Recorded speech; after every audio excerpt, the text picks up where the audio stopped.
بسم الله الرحمن الرحيم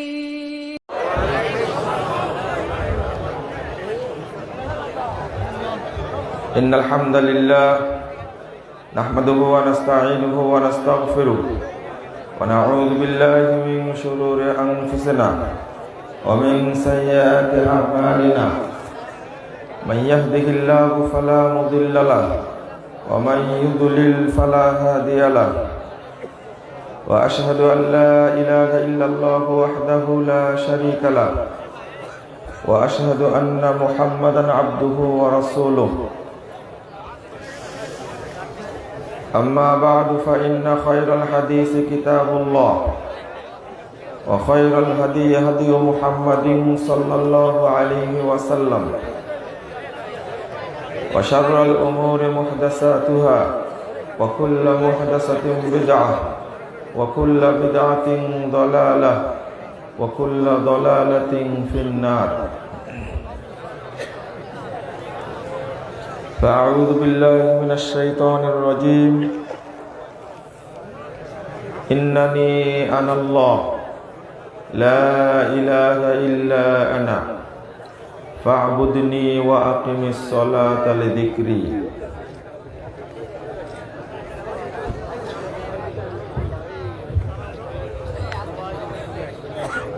عن أبي هريرة رضي الله عنه قال قال رسول الله صلى الله عليه وسلم إن الله لا ينظر إلى صوركم وأموالكم ولكن ينظر إلى قلوبكم وأعمالكم رواه مسلم عن أبي أمامة الباهلي رضي الله عنه قال قال رسول الله صلى الله عليه وسلم إن الله لا يقبل من العمل إلا ما كان له خالصا وابتغي به وجهه رواه النسائي بإسناد صحيح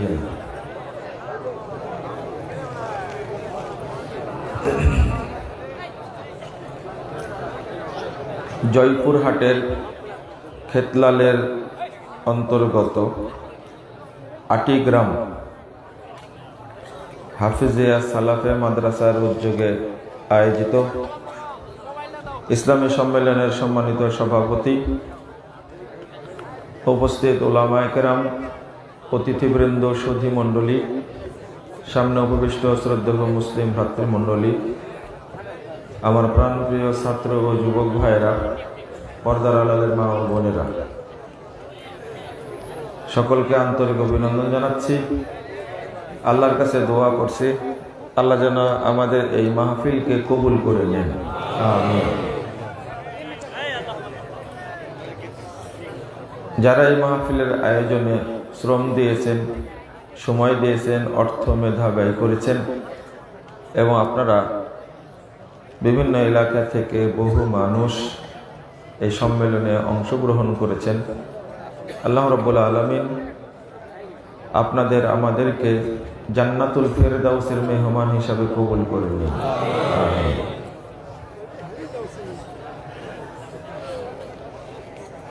বন্ধুরা আমার,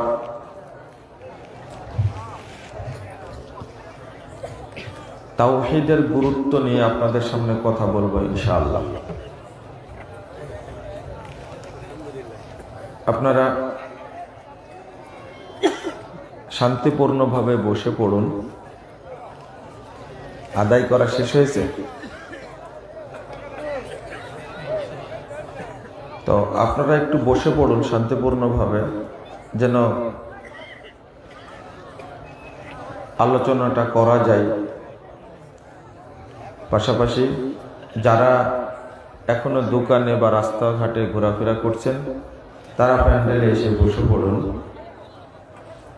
এবং মনোযোগ দিয়ে আলোচনা শুনে আমল করবেন, এই আশা করছি আপনাদের কাছে ইনশাআল্লাহ।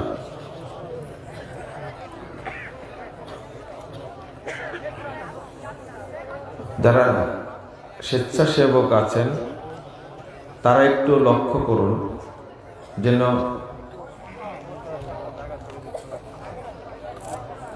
আশেপাশে কেউ কথা বলতে না পারে খেয়াল রাখবেন। কি সমস্যা?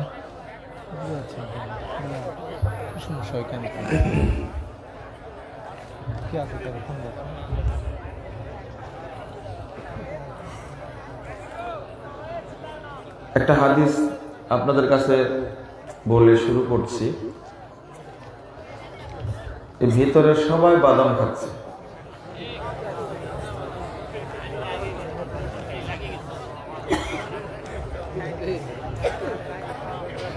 বাদাম খাওয়া আগে বন্ধ করেন।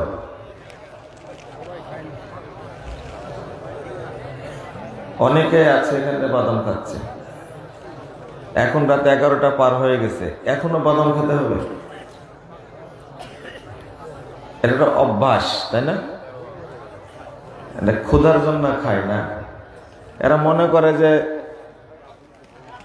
মাহফিলে গিয়ে বাদাম খেলে খুব বরকত হয়, এটা খুব ফজিলতপূর্ণ, তাই না? এই জন্য তো বক্তব্য বুঝেন না আপনারা, বক্তব্য বুঝেন না। তার কারণ হলো মনোযোগ দিয়ে আলোচনা শুনেন না। আলোচনা শুরু করবো না চলে যাবো? বলেন দেখি। আমার খুব প্রিয় ছাত্র আপনাদের এলাকার, তো ডেটটা নেওয়ার পর থেকে ও মোটামুটি পাহারা দিয়ে রাখছে। আমি ভুলে গেলাম কিনা, পড়ছে আমার কাছে ক্লাস 6 থেকে না তারপর থেকে। জাহিদ, অনেকেই চেনেন, আলহামদুলিল্লাহ খুব মেধাবী ছেলে। ওর জন্য দোয়া করবেন আপনারা, আল্লাহ যেন তাকে বড় দিনের খাদেম তৈরি করেন। এই যে আল ফিরোজ, তোর নাম কি ফিরোজই তো মনে নাকি? এও আমার ছাত্র। তো আপনারা আলোচনা শুনতে আসবেন, আলোচনা আমি করতে যাব। এই ডেটটাকে ও পাহারা দিয়ে রাখছে যে কোনোভাবে যেন মিস যেন না হয়। আজকে অবশ্য দেরিতে বের হয়েছি, একটা মিটিং ছিল। তো শেষ পর্যন্ত আল্লাহ আপনাদের কাছে নিয়ে এসেছেন, এটা হলো আলহামদুলিল্লাহ, আল্লাহ শুকরিয়া। শুরু করব। বাদাম খাওয়া বাদ দিতে হবে আগে।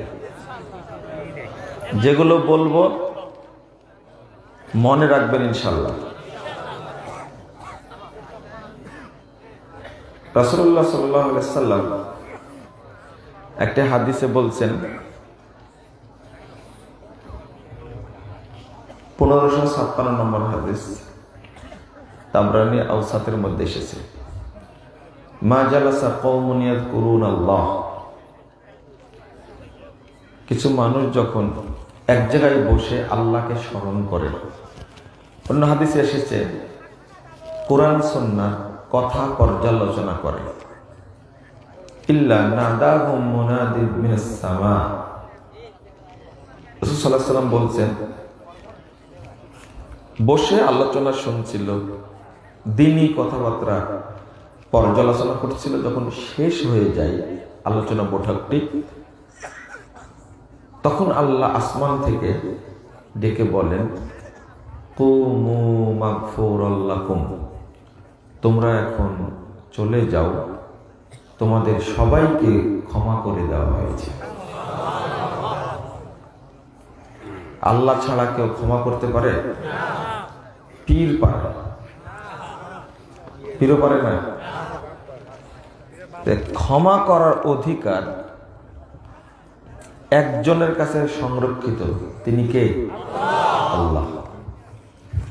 আল্লাহ আরেকটি কথা বলেন, ওয়াবাদদালতু সাইয়্যাতিকুম হাসানাত, তোমরা জীবনে যত পাপ করেছিলে, তোমাদের যত পাপ আছে, সমস্ত পাপকে আমি আল্লাহ নেকিতে পরিবর্তন করে দিয়েছি। মানে দিয়েছি, মানে তোমরা বসে থাকাকালীন তোমরা যে এই মজলিসে উপস্থিত হয়েছিলে, তোমরা উঠার আগেই ক্ষমাও পেয়েছো, আর পাপগুলোকেও আমি আল্লাহ নেকিতে পরিণত করে দিয়েছি। তাহলে এই মজলিসে আসা কি পরিমাণ ফজিলত এটা তো বুঝতে পেরেছেন, তাই না?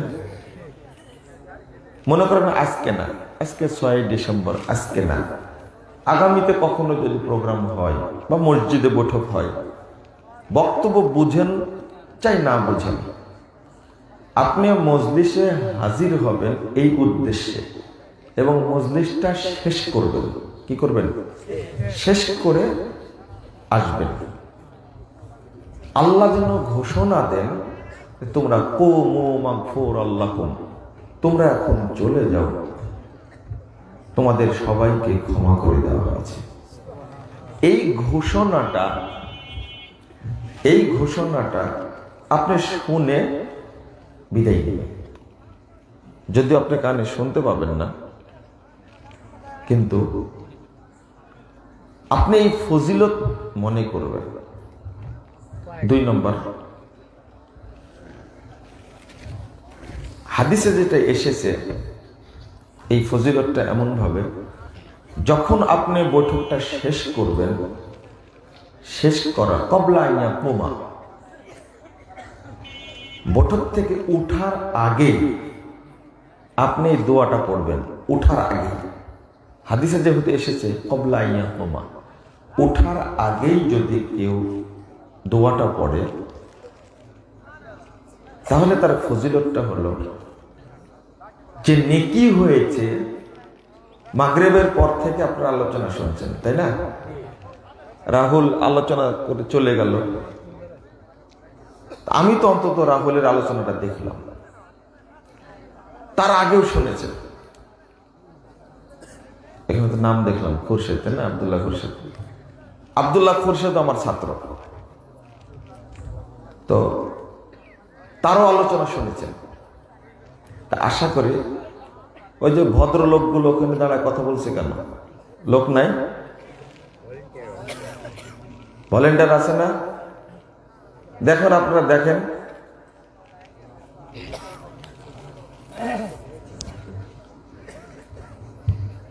আমাদের গড়ার সুরও নাই, তালও নাই। আমরা এইভাবে আলোচনা করব, আপনারা ডেকে নিয়ে আসছেন, তাই আলোচনা শুরু করেছেন। পরিবেশ তো করবেন আলোচনা করার। আলোচনা শুনলে হবে না, মানতে হবে। শোনার পরে যদি না মানেন, এর শাস্তি আরো বেশি। যে শুনেইনি ও আল্লাহর কাছে ক্ষমা পেতে পারে, কিন্তু যে শুনেছে আর মানেনি, ওর অবস্থা কিন্তু খারাপ।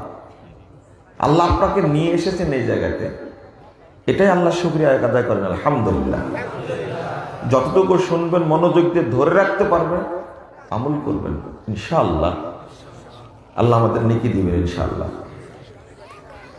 রাসূল সাল্লাল্লাহু আলাইহি ওয়াসাল্লাম বলছেন কবলা আইয়া কুমা, এই বৈঠক থেকে উঠার আগেই যদি দোয়াটা পড়ে, সুবহানাকাল্লাহুম্মা ওয়া বিহামদিক আশহাদু আল্লা ইলাহা ইল্লা আনতা আস্তাগফিরুকা ওয়া আতুবু ইলাইকা। দোয়া তো সালাতের গুলো মুখস্থ করেছেন আলহামদুলিল্লাহ। তা আমি মনে করি যত দোয়া মুখস্থ করেছেন তার মধ্যে এই দোয়াটাও একটি গুরুত্বপূর্ণ দোয়া। 1 সপ্তাহের মধ্যে সবাই মুখস্থ করে নেবেন, বলেন ইনশাআল্লাহ। যাদের আছে তো আলহামদুলিল্লাহ, যাদের নাই, কেন মুখস্থ করতে বলছি এটা শুনেন। রাসূল সাল্লাল্লাহু আলাইহি ওয়াসাল্লাম বলছেন, যদি বৈঠকে বসে দোয়াটা পড়ে লোকটা উঠে যায়, যে নেকিগুলো হয়েছে কুতিবা ফি রিক্তিন। এখনো বাদাম খাচ্ছে? হ্যাঁ,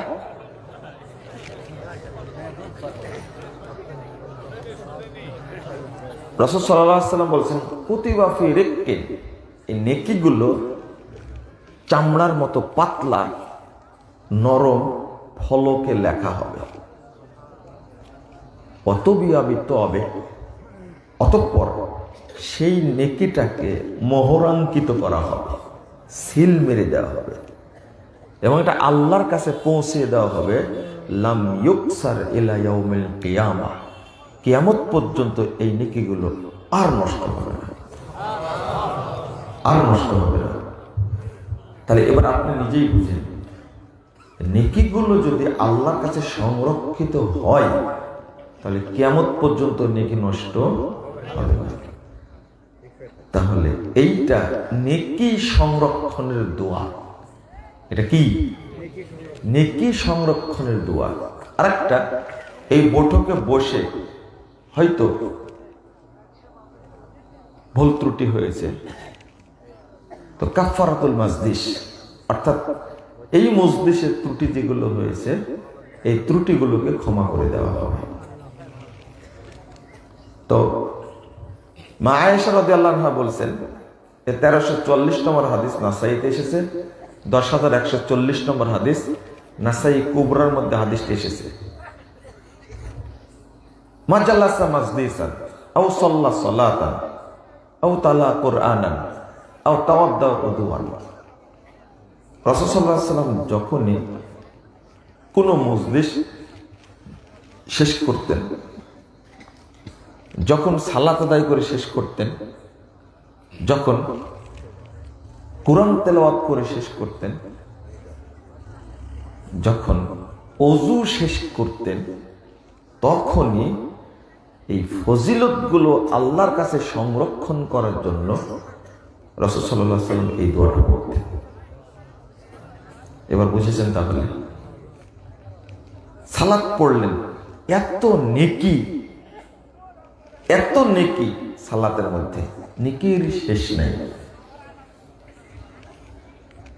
শেষ করে যখন আপনি মসজিদ থেকে উঠে বেরিয়ে যাবেন, তখন এই দোয়াটি পড়বেন, সুবহানাকা আল্লাহুম্মা ওয়া বিহামদিক আশহাদু আল্লা ইলাহা ইল্লা আনতা আস্তাগফিরুকা ওয়া আতুবু ইলাইকা। এটা আমল করেছেন কেউ? নামাজ পড়ে করেছেন। বুঝেছেন তো? সালাত আদায় করে মসজিদ থেকে বের হওয়ার পূর্বে এই দোয়াটি পড়েছেন, তাই না? মাশাআল্লাহ, আলহামদুলিল্লাহ। তাও তো আমল করা আছে, অথচ অনেকে হাদিসটা জানেই না। এরা কেন কথা বলছে কিন্তু দাঁড়ায় দাঁড়ায়? হয় চলে যাবে, নাহলে বসবে এখানে। রাস্তা তো বুঝেছি, দাঁড়িয়ে কথা বলছে যে। তো ফজিলতটার কথা কেন বলছি? এই হাদিসটা অনেকে জানেই না। যেমন ওযু করলেন, আপনি মনে করছেন ওযুর কম ফজিলত? ওযুর অনেক ফজিলত। 51 নম্বর হাদিসটা খোলেন, তিরমিজির মধ্যে এসেছে। রাসূল সাল্লাল্লাহু আলাইহি ওয়াসাল্লাম বলছেন, আল্লাহ আদুল্লুকুম মা ইয়ামহুল্লাহুল খাতায়া, তোমাদেরকে কি জানাবো কোন জিনিস তোমার সমস্ত পাপ আল্লাহ ক্ষমা করে দেবেন? কোন জিনিসের কারণে আল্লাহ ক্ষমা করে দেন? তার মধ্যে নাম্বার 1 হলো ইসবাগুল উযু আলাল মাকারিহ, অর্থাৎ পূর্ণরূপে ওযু করলে আল্লাহ সমস্ত পাপ ক্ষমা করবেন। তাহলে এটা একটা বড় ফজিলত। আর একটা আছে,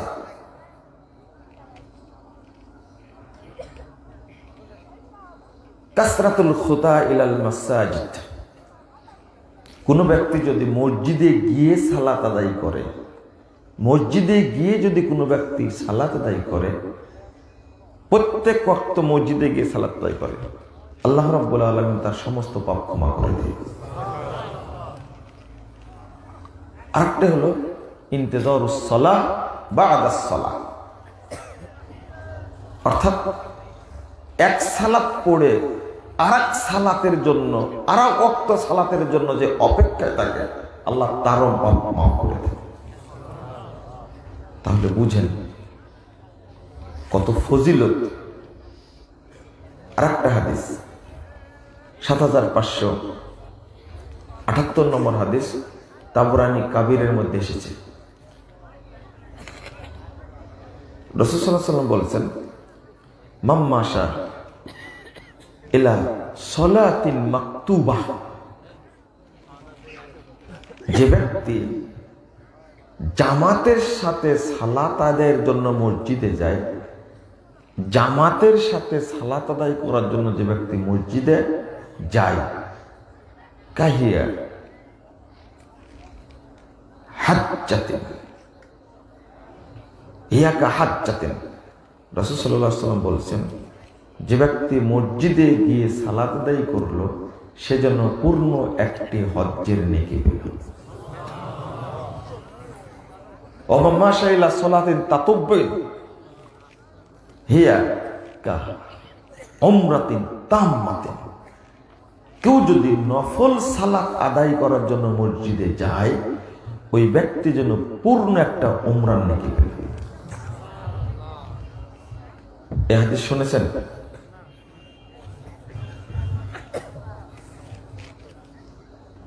আমিও শুনিনি। তাহলে মসজিদে গিয়ে সালাত আদায় করলে পূর্ণ একটি হজ্জের নেকি হয়। যদি সুন্নাত পড়ে কেউ, মনে করেন আপনি তাহিয়াতুল মসজিদ পড়লেন, হয় না এরকম?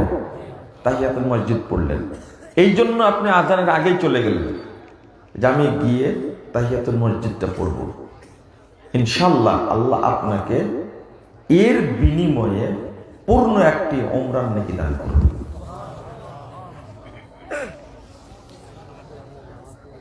শুধু তাই না, আমি আর একটি ফজিলত বলল, কেন শুধু মসজিদে হেঁটে গেলেই সব ক্ষমা হয়ে যায়?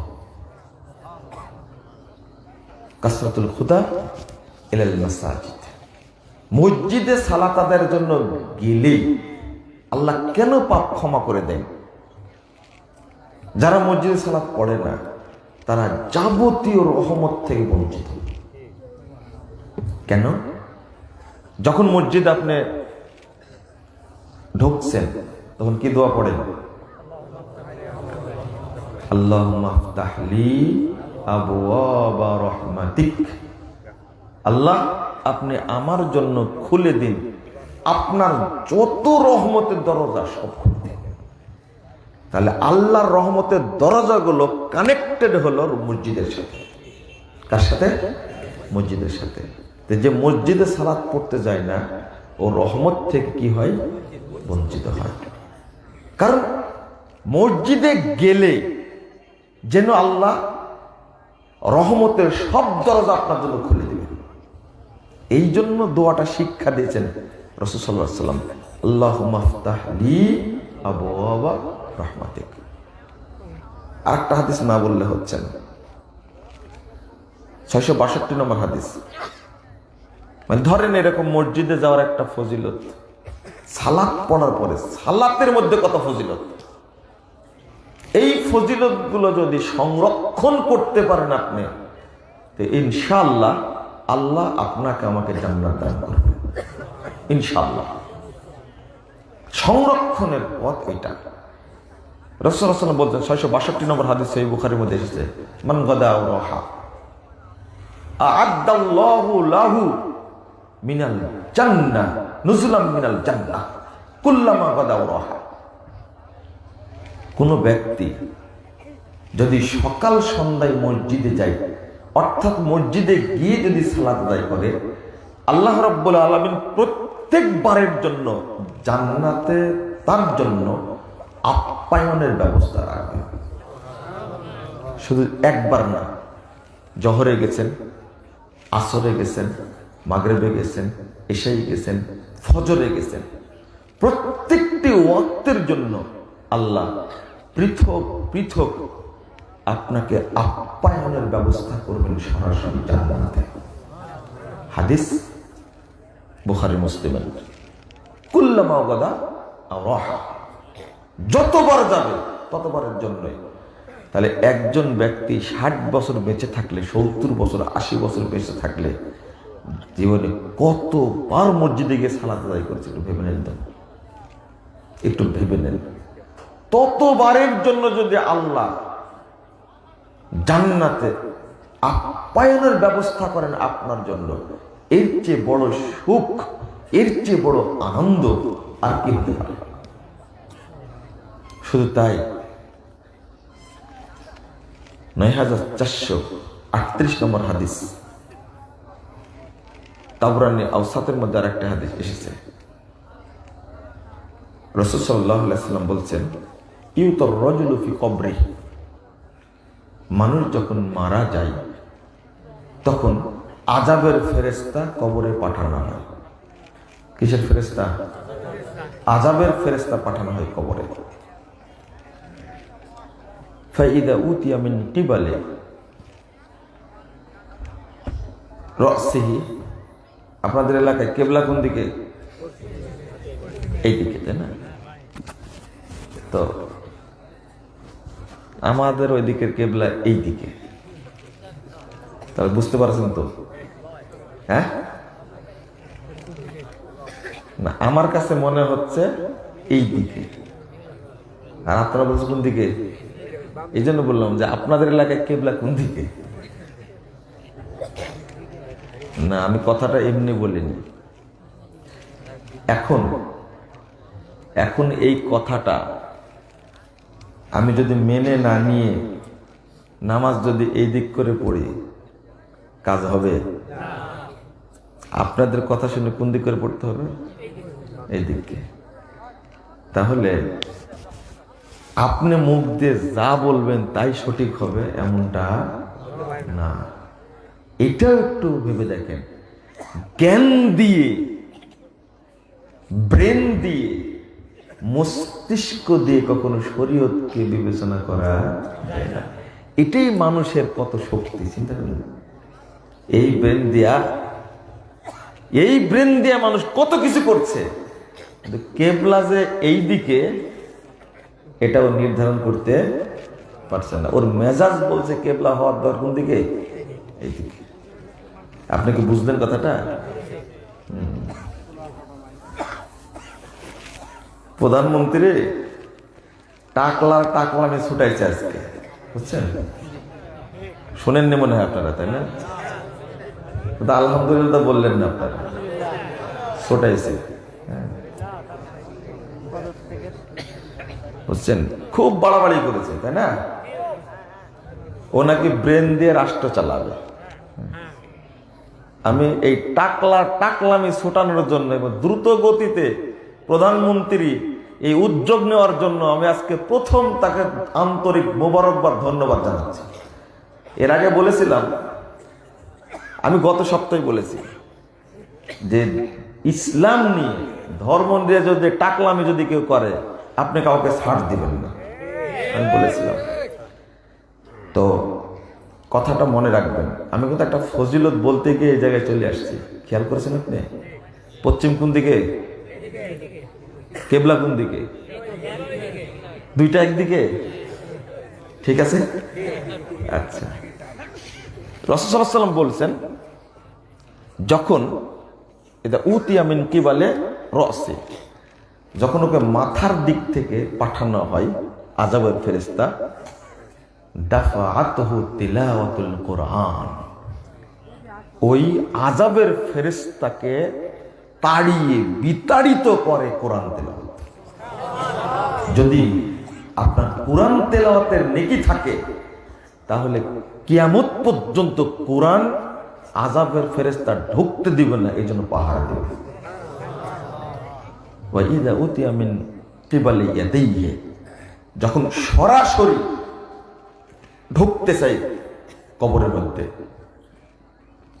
মাথার দিক দিয়ে ঢুকতে পারলো না, এবার সরাসরি ঢুকবে, দাফাআতহু সাদাকা, সাদকা তাকে, দান তাকে বাধা দান করবে, বিতাড়িত করবে, তাড়িয়ে দিবে, যা এখান থেকে, কেন আসছিস? যে কবরে শুয়ে আছে সে আমাকে রাত দিন তেলাওয়াত করেছে, সে আমাকে সাদাকা দান করেছে,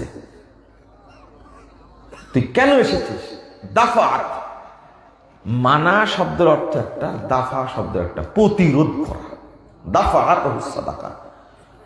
ওয়া ইযা উতিয়া মিন কিবালি রিজলাইহি, যখন দুই পায়ের দিক থেকে এসে ঢুকতে চাই, দাফাআহু মাশউহু ইলাল মাসাজিদ, ওই যে লোকটি বারবার মসজিদে গেছে পদচিহ্ন, এই সব পদচিহ্ন পায়ের কাছে পাহারাদার হিসাবে কিয়ামত পর্যন্ত দাঁড়ায় থাকবে। যা এখান থেকে যা, তাকে প্রতিরোধ করে তাড়িয়ে দিবে। যা, এর পরের অংশটুকু হলো, আপনি তো এই মর্যাদা এমনি পাননি, অনেক চড়াই উতরাই, অনেক কষ্টে দিনের উপরে অটল ছিলেন। স্ত্রীর অসুস্থতা, নিজের ডায়াবেটিস, নিজের হার্টের সমস্যা, কিডনির সমস্যা, ছেলে হয়েই মারা গেছে, সম্পদ নষ্ট হয়ে গেছে, নানান পরীক্ষা আপনাকে করেছে। এর পরেও বলেছেন আল্লাহ যা করেছেন সেটাই আলহামদুলিল্লাহ। এই কথাটুকুর ফজিলত কত জানেন? আল্লাহু আকবার। আল্লাহ রাসূল বলেছেন ওয়াসসাবরু হাজাজাহু, যেহেতু কোথাও ঢুকতে পারলেন না, এখন এই আযাবের ফেরেশতা যাবে কোথায়? কোথায় যাবে? ওয়াসসাবরু হাজাজাহু, এবার ধৈর্য ওকে বন্দি করে ফেলবে। এই আযাবের ফেরেশতাকে কোনোদিন বের হতে, কবরে ঢুকতে দিবে। বলেন আলহামদুলিল্লাহ। ফজিলত তিনটা বুঝলেন তো?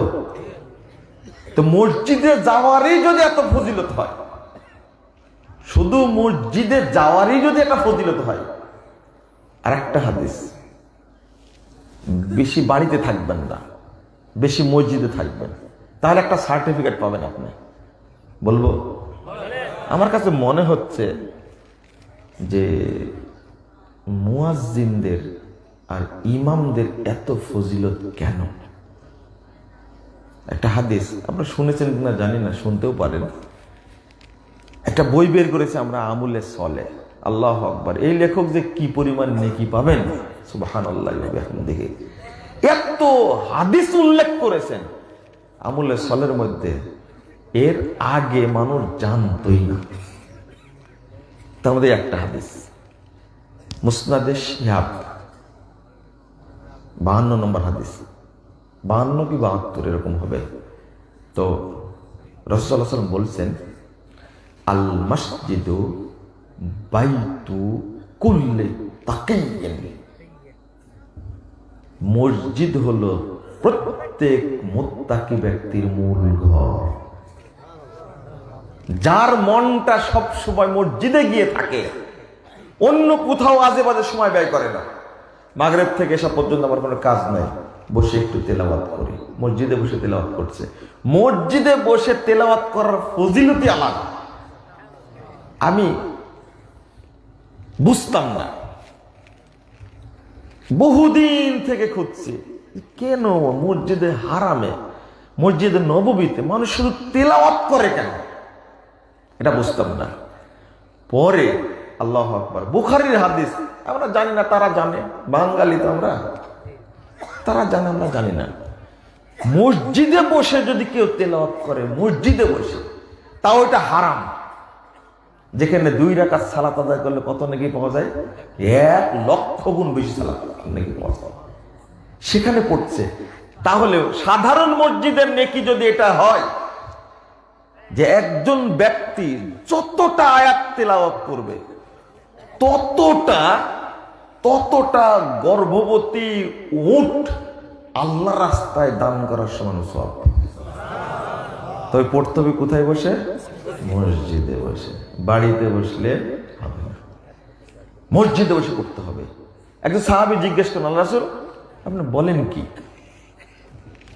যদি আরো পড়ে? আল্লাহ রাসূল বললেন, তুমি যত আয়াত পড়বা ততটা গর্ভবতী উট দান করার মতো তোমাকে নেকি দান করা হবে। এটা কোরআন তেলাওয়াতের ফজিলত। তুমি কোথায় পড়তে হবে? মসজিদে। যে ব্যক্তির প্রতি মসজিদের ঝোঁক বেশি, আপনি মনে করবেন এই লোকটা মুত্তাকি। এটাকে মুত্তাকি। আর আল্লাহ রাসূল বলে দিয়েছেন 60 নম্বর হাদিস সহিহ বুখারী, রাজুলুন কলবুহু মুআল্লাকুন ফিল মাসাজিদ। যেখানে এই পৃথিবীতে মাসাজিদ আসছে কেন, কথাটা মাসাজিদ কেন আসছে বিশ্লেষণ করেন আপনারা। আর একটা হাদিস বললাম, মাশইউহু ইলাল মাসাজিদ, বহু বচন কেন? পৃথিবীর যেখানেই থাকে ওই ব্যক্তি মসজিদের সাথে সম্পৃক্ত থাকে। পৃথিবীর যেখানে, বাড়ির মসজিদ না, যেখানেই যাই আগে খুঁজে বের করে মসজিদ কোথায়। এই জন্য যেখানে মসজিদ নাই ওখানে বাড়ি করবেন না, যেখানে মসজিদ আছে বাড়ি করবেন ওই জায়গাতে। তো রাসূল সাল্লাল্লাহু আলাইহি ওয়াসাল্লাম বলছেন যে মসজিদের এত ফজিলত, আল মসজিদু বাইতু কুল্লি তাকি, যারা মুত্তাকি ব্যক্তি তাদের মূল জায়গা হলো কি মসজিদ। সবচেয়ে মসজিদে থাকবেন। আল্লাহ যেন আপনাকে আমাকে মুত্তাকি হিসাবে কবুল করে নেন, আমিন ইয়া রাব্বাল আলামিন। এটা একটা নিদর্শন। আমি যেটা বলতে চাচ্ছিলাম, এখানে এতগুলো ফজিলত বললাম শুধু মসজিদে যাওয়ার, তাহলে সালাত পড়ে কত নেকি হয়েছে বলেন তো দেখি? অনেক নেকি হয়নি? অনেক নেকি হয়েছে সালাত পড়ে। তাহলে মসজিদে যাওয়া থেকে শুরু করে আজান দেওয়ার কত নেকি আছে না? আজানের দোয়া পড়ার কত নেকি। কিন্তু আসসালামু আলাইকুম রহমতুল্লাহ, আসসালামু আলাইকুম রহমতুল্লাহ বলে ডান হাতটা মাথায় দিয়ে যদি এই আমলটা করেন, বুঝতে পারলেন কি আমল? ইয়া কবি ইয়া কবি ইয়া কবি। এই জাল আমল যদি আপনি করেন, এই ভুয়া আমল যদি করেন, এতক্ষণ যত নেকি হয়েছে সবগুলো কি বাতিল বাতিল বাতিল, সব বাতিল। মুরব্বী খুব খেপে গেছিলেন। এই জয়পুরহাট তো এটা, তাই না? হ্যাঁ, জয়পুরহাটের একজন সালাত পড়তে গিয়ে একজন লোক প্রশ্ন করেছিল যে মুরব্বীর পায়ের সাথে পা লাগা দিছে, সালাম ফিরে মুরব্বী এইভাবে মারিছে এক থাবা। তারপর যাই বেয়াদব, তোমার সাথে বয়স আমি বেশি না, সালাতের মধ্যে আমার পায়ের সাথে পা লাগালে কেন? মুরব্বীর কত বড় সাহস, চিন্তা করেছেন? হায় হায় হায়, এর কোনো দলিল আছে? মানে 4 আঙ্গুল ফাঁক রেখে নামাজের মধ্যে দাঁড়াতে হবে, কাতারে দাঁড়াতে হবে, কোনো দলিল আছে? যদি কেউ জাল দলিল বের করতে পারে, একটা কি দলিল, জাল দলিল কেউ যদি দেখাতে পারে, আমি তাকে পুরস্কৃত করবো ইনশাআল্লাহ। তো আপনি একটু ভেবে নেন, যদি আল্লাহুম্মা আমিন, হাত তুলেন না কিন্তু, আমি দেখাচ্ছি আবার। এইভাবে নামাজে সালাম ফিরানোর পরেই যদি কি এইভাবে মারেন। আমার মনে আছে এক মসজিদে জয়পুরহাটে খুতবা দেওয়ার জন্য আসছিলাম, যেহেতু মোনাজাত করে নিয়ে আমার খুতবা দিতে দেয়নি, বুঝছেন? এটার দাম এত বেশি, বুঝতে পারলেন? কঠিন দাম এটা। যদি এত নেকি কামাই করলেন, সালাম ফিরানোর পরে যদি মেরে দেন একটা সবাই মিলে, তাহলে কি সব কি বাতিল? এখন তো ইট মারার কেউ নাই, তাই না? আগে তো ইট নিয়ে অপেক্ষা থাকতো, ইট দিয়ে বিদায় দিব। বন্ধুরা আমার, এই জিনিসটাই বহুদিন থেকে বুঝাচ্ছি, কিন্তু বয়স্ক ব্যক্তি তারা এই বক্তব্য শুনতে নারাজ। কি বলে? আর যত যুক্তি ফাটা মুফতির, ছেঁড়া মুফতি যতগুলো আছে, এই মুফতিরা দেশবাসীকে বিভ্রান্ত করছে। আপনি ভাবতেও পারেন না, চিন্তাও করতে পারেন না কত বড় ঘাতক বেদাতে আমল, কত বড় ঘাতক। এই যে বৈঠক শেষ হয়েছে, কত নেকি করলেন বলেন তো? দোয়াটা পড়ে উঠবেন না মারি দেওয়া উঠবেন? দোয়া পড়ে উঠবেন, তাই না? এত নেকি করলেন। এবার ইমাম সাহেব বললেন যে ঠিক হাত তুললে সবাই মিলে একটু মারি দিই। মারা মাত্র যত নেকি করেছিলেন সব কি ইবলিশ, শয়তান। আপনি মনে করছেন আপনার কাছে কম চালাক? একটা চালাকের কথা বলি, ইবলিশের বলবো, চালাকের কথা একটা, চালাকি। ইবলিশ শয়তান আগে বুঝতে পারেনি, বেশ কিছুদিনও বুঝতে পারে নাই। কারণ হলো জানাজা পড়ানোর পরে এখন অধিকাংশ মানুষই চলে যায়, তাই না? বিশেষ করে ঢাকাতে অধিকাংশ মানুষ চলে যায়, আর কবরস্থানে অল্প সংখ্যক মানুষ যায়। তো যারা চলে যায় তারা তো 1 কেরাত নিয়েই যায়, তাই না? কয় কেরাত নাকি হয়? 1 কেরাত সম পরিমাণ একটা উহুদ পাহাড়। আল্লাহু আকবার। আপনি ভাবেন তাহলে এক একটা নেকি কত বড় হতে পারে। তো শয়তান গবেষণা করে বলেছে যে এই তো নেকি নিয়ে যাচ্ছে, আমার যারা শয়তান বলেছে আমার যারা বেতনভুক্ত কর্মচারী, এজেন্ট যারা, এদের তো কিছু ওহী করা লাগবে। ইউহি বাযুহুম ইলা বায, সূরা আনআম 112 নম্বর আয়াত খুলবেন, 121 নম্বর আয়াত খুলবেন। তো বলছে যে এই যে এক কেরাত যে নেকি নিয়ে যাচ্ছে, তোরা কি করতেছিস? কে কে পরামর্শ দিচ্ছে? শয়তান। তোরা কি করেছিস? তোরা আমার বেতনভুক্ত কর্মচারী, করিস কি তোরা? এই জন্য জানাজার সালাম ফিরানোর পরে আবার মোনাজাত শুরু করেছে। বুঝেছেন এবার? এটা আপনার এলাকায় নাই,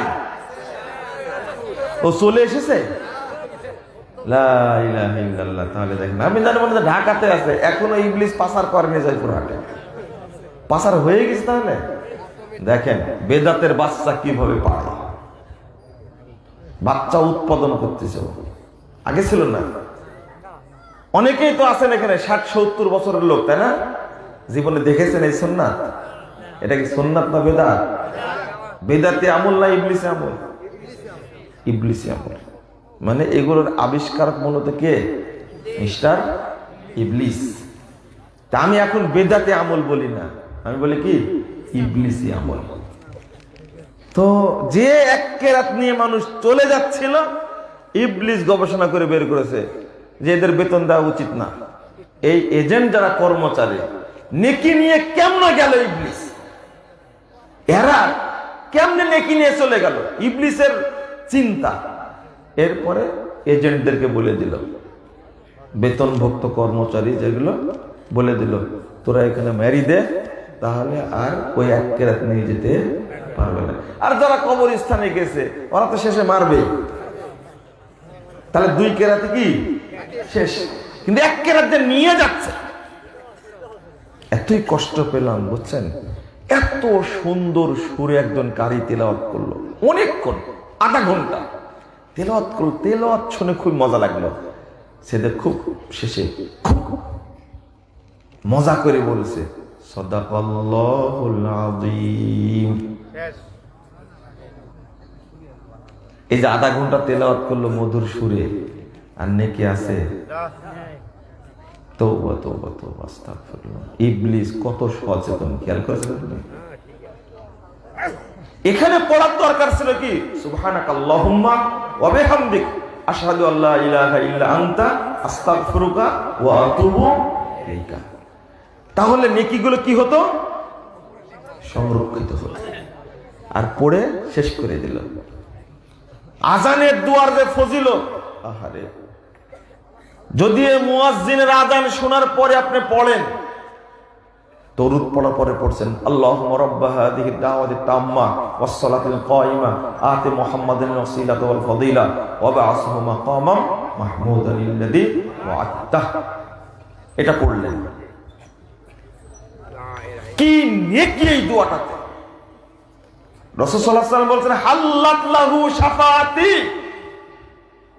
এই লোক যদি কিয়ামতের মাঠে বিপদে পড়ে, ও আমার জন্য ওসিলা চেয়েছে আল্লাহর কাছে, আল্লাহ তুমি ওসিলা নামক স্থানটি, মর্যাদাটি মুহাম্মদকে তুমি দান করো, দোয়া করেছে আমার জন্য। তো এই বান্দা যদি বিপদে পড়ে, অর্থাৎ জাহান্নাম ওয়াজিব হয়ে গেছে, অথবা লোকটি কোনো বিপদে পড়ছে, কাউসারে পানি পান করতে পারছে না, জান্নাতে যাওয়া কঠিন হয়ে গেছে, তখনই আল্লাহ রাসূল তাকে সুপারিশ করবেন। এই জন্য বলছেন হাল্লাত লাহু শাফাআতি, তাকে সুপারিশ করা আমার জন্য ওয়াজিব হয়ে গেছে। তাহলে ঠেকাই পড়লে দোয়াটা সহযোগিতা করবে। কিন্তু বুদ্ধি রাখেনি ইবলিস, কি অত কাঁচা, দোয়ার মধ্যে যোগ দিয়েছে অদ্দারাজাতার রাফিয়া ওয়ারযুকনা শাফাআতুহু ইয়াওমাল কিয়ামা। মুনকার হাদিস, ইন্নাকা লা তুখলিফুল মিয়াদ। কথা বুঝতে পারছেন? এবার বলেন এই দোয়ার ফজিলত আল্লাহর কাছে আর যাবে না? দোয়াকে নষ্ট করে ফেলেছে, দোয়ার 12টা বাজাইছে। আপনি যতই মনে করেন যদি 1000 টাকা দামের ঘি মাসায় নিয়ে আসেন, নিয়ে এসে যদি বিষ মিশায় দেন, অথবা 10 মণ দুধের মধ্যে 1 কাপ মাত্র, বেশি না। কয় কাপ? গরুর মুত বুঝলেন কি? পেশাব বলেন আপনারা, আপনার ভাষা বলেন। হ্যাঁ, এত ভালো ভাষা বলছেন কেন? হঠাৎ করে পেশাব হয়ে গেলে কি করে এটা? হ্যাঁ, আমাদের হাফিজুর রহমান সাহেব বক্তব্য দিয়েছিলেন, যাবিন কোথায়? হ্যাঁ, তুমি যাবিন, এটা কি ভাষা? ঠিক আছে না? বগুড়া আলতাফুল্লাহ খেলার মাঠের বক্তব্য, আহারে চলে গেছেন, আল্লাহ তাকে জান্নাতুল ফিরদাউস দান করুন, আমিন। আমাকে ঠাট্টা মজাক করতেন শফিকুল ইসলাম জাগরণে, তিনিও চলে গেলেন অল্প বয়সে, আল্লাহ তাকে জান্নাতুল ফিরদাউস দান করুন। আহারে আমাকে খেপাই দিতেন, যে কোনো প্রোগ্রামে খেপাই দিতেন। মানে কি? সর্বশেষ যেটা মঞ্চ থেকে উনি নামছেন, আমি যাচ্ছি, তখন বলছে যে মুজাফফর তুমি আইসিন, আইসি মঞ্চে যে শুরু করলো জাগরণে, মানে উদ্দেশ্য ছিল আমাকে খেপাই দেওয়া। বক্তব্যের আগে মুজাফফরকে খেপাই দিলে ওর বক্তব্য ভালো হবে, ওনার একটা ভাবনা ছিল। এত ভালোবাসতেন আমাকে, আমি খুব দোয়া করি আল্লাহ তাকে জান্নাতুল ফিরদাউস দান করুন, আমিন ইয়া রাব্বাল আলামিন। দেখি বক্তব্যের কেমন মনোযোগ আছে। কোথায় গিয়েছিলাম বলে তো দেখি? ভালো করে আছে। তাহলে যে 10 মণ দুধের মধ্যে মাত্র 1 কাপ গরুর মুদ দিয়ে দেবে, তাহলে কি হবে? শেষ। এর দ্বারা কিন্তু ঘোলও হবে না, এর দ্বারা কি ঘোলও হবে না, চিন্তা করে লাভ নাই। আপনার যদি ধারণা হয় আরে 10 মণ দুধকে এক মগ 1 কাপ গরুর মুত আর কি করবে, তা আপনার বক্তব্যটা এরকম হয়েছে। আজীবন আমল করছেন, করে এত ইবাদত করলেন সারা বছর, মনে করলেন যে হজে যদি যেতে পারবো একটু টঙ্গীর মাঠে যাই, হজে তো যেতে পারবো না, একটু টঙ্গীর মাঠে যাই ঘুরে আসি, তাহলে কি হবে? শেষ। লা ইলাহা ইল্লাল্লাহ, আস্তাগফিরুল্লাহ। যাবেন কোনদিন আর? হ্যাঁ, হায় হায় হায়, মানুষের আমল আখলাক সবই ধ্বংস করে দিয়েছে। বন্ধুরা আমার, আমি এই কথাটা এত ঘুরায় বোঝানোর অর্থ হলো এই যে আমাদের আমলের সাথে কখনোই যেন বেদাত যোগ না হয়। একবার তওবা, খাঁটি তওবা একবারে। অন্য পাপ হয়ে গেলে আস্তাগফিরুল্লাহ পড়লে আল্লাহ ক্ষমা করবেন, কিন্তু বেদাত যে সৎ আমলকে আটকা দেয়। আল্লাহ বলছেন সূরা ফাতির 10 নম্বর আয়াত, ইলাইহি ইয়াসআদুল কালিমুত তাইয়্যিব, আল্লাহর কাছে যেটা পৌঁছে সেটা পবিত্র। অপবিত্র জিনিস পৌঁছবে? সৎ আমলের সাথে যদি ইবলিসি আমল যোগ হয়, ওটা পবিত্র থাকলো? ইলাইহি ইয়াসআদুল কালিমুত তাইয়্যিব ওয়াল আমালুস সালিহ ইয়ারফাউ। আল্লাহ বলছেন আল্লাহর কাছে পৌঁছবে সঠিকটা, পবিত্রটা, অপবিত্র জিনিস পৌঁছবে না। হারামখোর যেমন ঘুষখোর, সুদখোর, দুর্নীতিবাজ, মদখোর, বিড়িখোর, জর্দাখোর, গুলখোর, আল্লাহখোর। আপনার এলাকায় তো মানুষ আলহামদুলিল্লাহ গুল জর্দা খায় না, তাই না? কি ইনশাল্লাহ খায় না? না খায়? তাই বললেন খায়, গু খায়। তওবা তওবা, নাউযুবিল্লাহ, আস্তাগফিরুল্লাহ। মানে গুল খায় এখনো? হাত তুলেন তো, কে কে খায়? হাত তুলবেন। আমি বলি তুমি গুল না খায় গু খাও, অনেক ফজিলত। তওবা তওবা। আমি কি জন্য বলছি যে মানে গুল খায়? তওবা তওবা, নাউযুবিল্লাহ, আস্তাগফিরুল্লাহ। মানুষ কি গুল খেতে পারে? যে জিনিস কুকুর খায় না, শুয়োর খায় না। আর ইমাম বেহুদ্দা এক ইমাম আমাকে বলছে যে আপনি যে গুলের বিরুদ্ধে ওয়াজ করেন, আপনি কি জানেন গুল খেয়ে কেরাত শুরু করলে নামাজে কি সুন্দর তেলাওয়াত হয়? আমি বললাম যে বেয়াদত মতো ওযুই নাই, তেলাওয়াত করে কি করবে? আপনি কি বুঝেছেন? গুল তাহলে খায় আপনার এলাকার মানুষ? আল্লাহ যারা এখানে আছে গুলখোর, আল্লাহ তুমি তাদেরকে হেদায়েত দান করো, আর গু খাওয়ায় না এদেরকে। একজন লোক বলতেছে গুল খায় না গু খায়। আমি বললাম যে না, ফতোয়াটা ভুল হয়ে গেল। কারণ এই হারাম যদি খায় কেউ, নামাজ কবুল হয় না কয়দিন? 40 দিন। কিন্তু কোনো দলিল নাই গু একবার খালে যদি কেউ খায় 40 দিন নামাজ কবুল হবে না, এই হাদিস নাই। তাহলে কোনটা খাওয়া ভালো? তওবা তওবা। এখানে যারা উপস্থিত আছে, আমার বক্তব্য যারা শুনছে, গুল খোর যদি থাকে, কোনো হুজুর মৌলানা যদি থাকে, লজ্জা যদি থাকে, হায়া যদি থাকে, ও যদি মানুষ হয়, আর জীবনে গু মুখে দিবে না। কালকে খাবে, তাই না?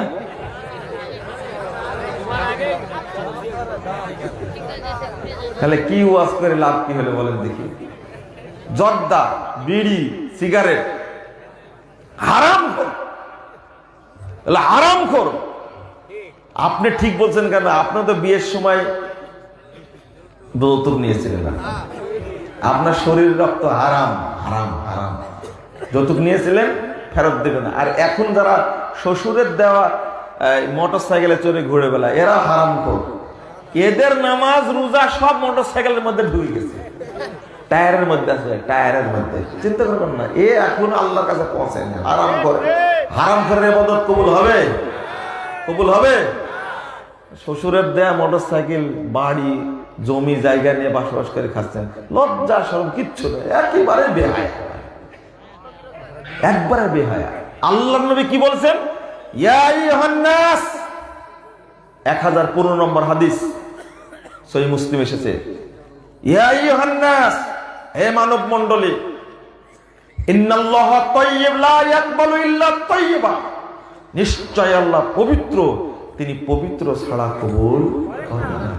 হারামখোর ডিমান্ড নিয়ে বিয়ে করেছে, ও আর বলে যে আমি খুব ভালো আছি। কিসের ভালো আছে? ও হারামখোর, সুদখোর, হারামখোর, ঘুষখোর, হারামখোর, আত্মসৎকারী, হারামখোর। এদের ইবাদত কবুল হবে? কিসের ইবাদত? বন্ধুরা বলে চলেন সামনে যেটা বলতে চাচ্ছিলাম, আমি এই কথাগুলো বলতে গিয়ে অনেক টাইম নিয়ে ফেললাম। আসলে আপনাদের মনোযোগটা অনেকটাই ভালো ছিল বলে কথাটাকে বললাম, এখন তো মনে থাকবে ইনশাল্লাহ। কোন দোয়া পড়বেন? হ্যাঁ, এই দোয়াটা বৈঠক শেষে পড়বেন, সালাত শেষে পড়বেন, ওযু শেষে পড়বেন, আর একটা কি বললাম? কোরআন তেলাওয়াতের সাথে পড়বেন। পড়বেন তো ইনশাআল্লাহ। নেকি সংরক্ষণের দোয়া এটা। এটা কি? নেকি সংরক্ষণের দোয়া এটা। আল্লাহু আকবার, এত ফজিলত। তো এখানে আল্লাহ রাব্বুল আলামিন বলছেন, ইন্নানি আনাল্লাহ লা ইলাহা ইল্লা আনা ফা'বুদনি ওয়া আকিমিস সালাতা লিযিকরি। সূরা তাহা 14 নম্বর আয়াত। চুপচাপ এতক্ষণ কথা বলেছেন, এখন কোনো কথা বলবেন না। আমার সাথে কথা বললেন না, এখন কথা বলবেন না, এখন চুপচাপ শুধু শুনবেন, একবারে কোনো দিকে মন নিয়ে যাবেন না। আল্লাহ বলেছেন, নিশ্চয় আমি আল্লাহ, আমি ছাড়া কোনো ইলাহ নেই। লা ইলাহা, কোনো ইলাহ নাই, ইল্লা আনা, আমি ছাড়া, অর্থাৎ আল্লাহ ছাড়া প্রকৃত কোনো মাবুদ নেই। এটা আল্লাহ বলছেন।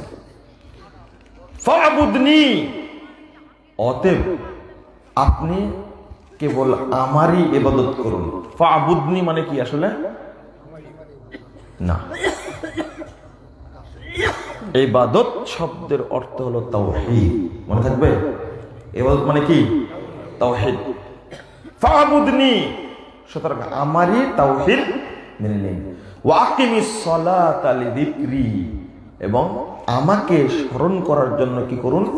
সালাত আদায় করুন।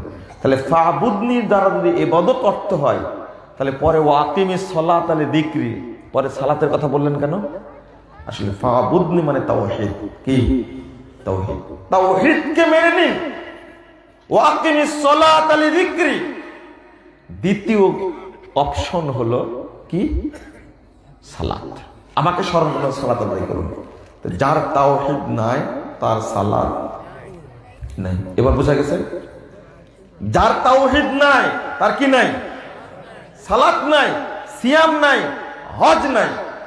আর যার সালাত নাই তার হজ নাই। তার সিয়াম নাই, তার সাদাকা নাই, আছে? তার যাকাত নাই। মানে অন্যান্য ইবাদত শুদ্ধ হওয়া, অন্যান্য ইবাদত কবুল হওয়ার জন্য শর্ত হলো সালাত কবুল হওয়া। মনে থাকবে, আমি তাওহীদের কথা বলি, আপনারা অনেকেই মেনে নিতে পারেন না। আর কেউ কেউ যুক্তি দেয়, আমরা মুরব্বী হয়ে গেছি, তাওহীদের কথা বলবো কেন? তাওহীদের আলোচনা এখন কি বুঝবো? অথচ রাসূল সাল্লাল্লাহু আলাইহি ওয়াসাল্লাম আপনাকেই বুঝতে বলেছেন তাওহীদের কথা, আপনাকেই বুঝে নিতে বলেছেন। শুধু তাওহীদটা গ্রহণ করে মারা যান, ইনশাআল্লাহ আল্লাহ আপনাকে জান্নাত দেবে, অবশ্যই জান্নাত পাবেন আপনি। যে তাওহীদের বুঝতে আপনার মধ্যে থেকে যায়, আপনার কোনো নেকি না থাকলেও কি হবে? জান্নাত হবে। আর আপনার যতই নেকি থাক, যতই শতামূল থাক, তাওহীদ না থাকলে কোনো লাভ নেই। তাই এটা বুঝেন তো বাক্যটা, আপনার কোনো আমলই নাই, শুধু কি আছে? তাওহীদ, জান্নাত হবে, কোনো সন্দেহ নাই। উল্টাটা, আপনার সব আমল আছে, নাই কি? তাওহীদ, কবুল হবে না, প্রশ্নই আসে না। আল্লাহ বলছেন, ওমা খালাকতুল জিন্না ওয়াল ইনসা ইল্লা লিয়াবুদুন, সূরা যারিয়াত 56 নম্বর আয়াত। আমি জিন মানুষকে সৃষ্টি করেছি একমাত্র তারা আমার কি করবে? এই দেখেন, তাওহীদ প্রতিষ্ঠা করার জন্য। মাশাআল্লাহ, অনুবাদ তো এইভাবে করতে হবে, তাওহীদ প্রতিষ্ঠা করার জন্য জিন এবং মানুষকে সৃষ্টি করেছেন। আমরা বলি, বলে কি ব্যাপার, তাওহীদ অনুবাদ করছে কেন? চলেন হাদিসে যাই। হাদিস 1397 নম্বর হাদিসটা খুলুন, সেই বুখারী। রাসূল সাল্লাল্লাহু আলাইহি ওয়াসাল্লামকে একজন সাহাবী গিয়ে বলেছেন, বেদুইন, অশিক্ষিত, মূর্খ এক লোক গিয়ে বলছেন, দেখেন বলছেন, দুল্লানি আলা আমালি ইযা আমিলতু দাখালতুল জান্নাহ।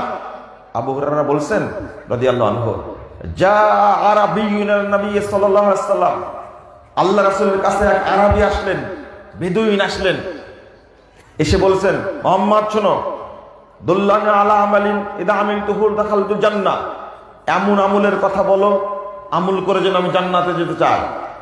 আল্লাহ রাসূল প্রথম বলেন, তা'বুদুল্লাহ লা তুশরিকু বিহি শাইয়া। শোনো, বলেন তা'বুদুল্লাহ মানে কি? তাওহীদ, আল্লাহর তাওহীদকে মেনে নিবে। লা তুশরিকু বিহি শাইয়া, তার সাথে কাউকে শরীক করবে না। তাওহীদের অপোজিটটা কি? শিরক। এখানে এসেছে, দেখেন, তা'বুদুল্লাহ লা তুশরিকু বিহি শাইয়া। এক নম্বর, আল্লাহর ইবাদত করবে, কারোর সাথে শরীক করবে না। দুই নম্বর, ওয়া তুকিমুস সালাতাল মাকতুবা, ফরজ সালাত আদায় করবে। কোন সালাত? ফরজ সালাত।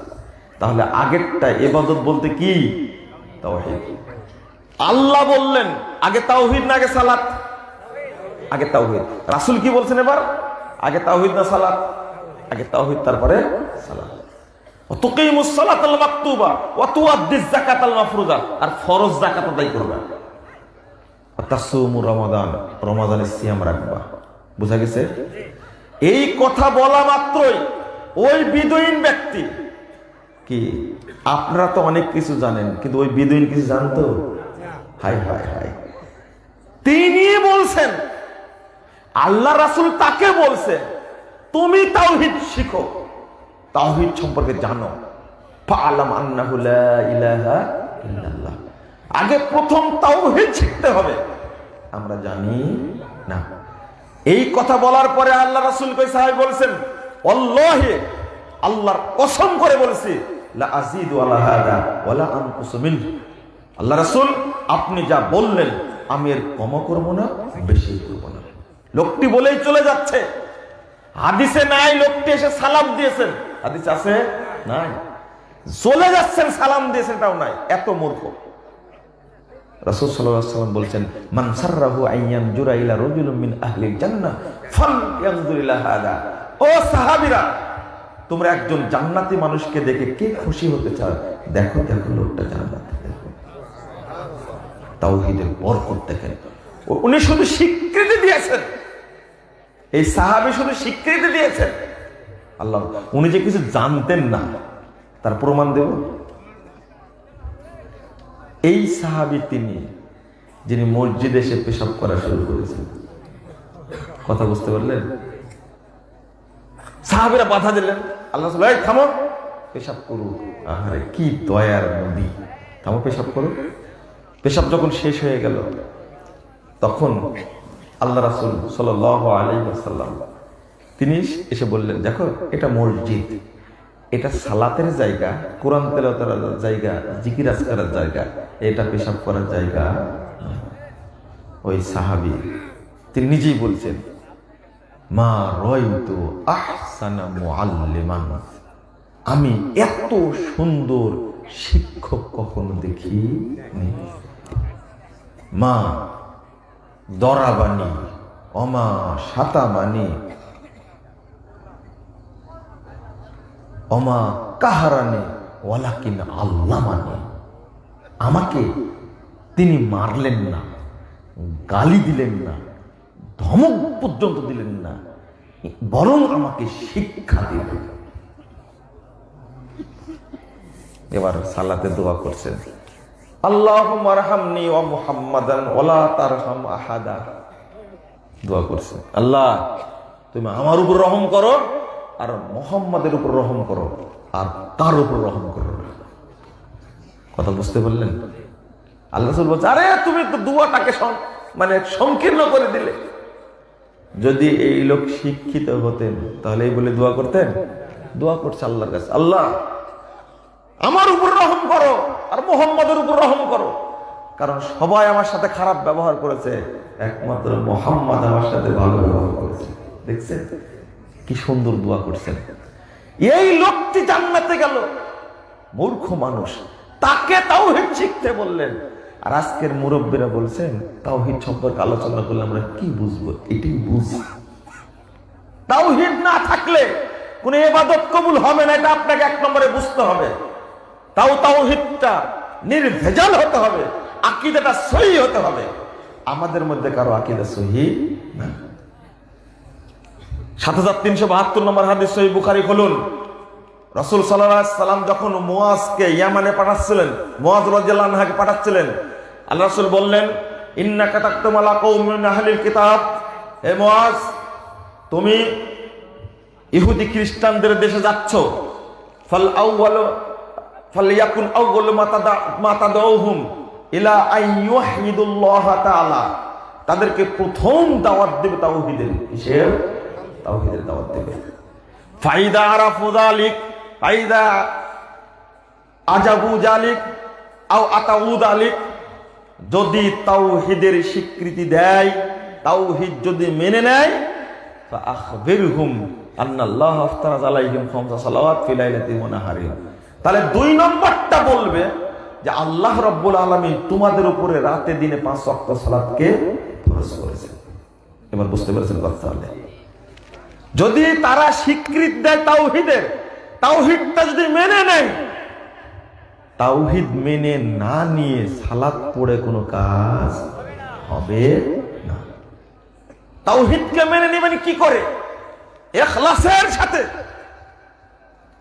একমাত্র আল্লাহকে মানতে হবে, আর কাউকে মানা যাবে না।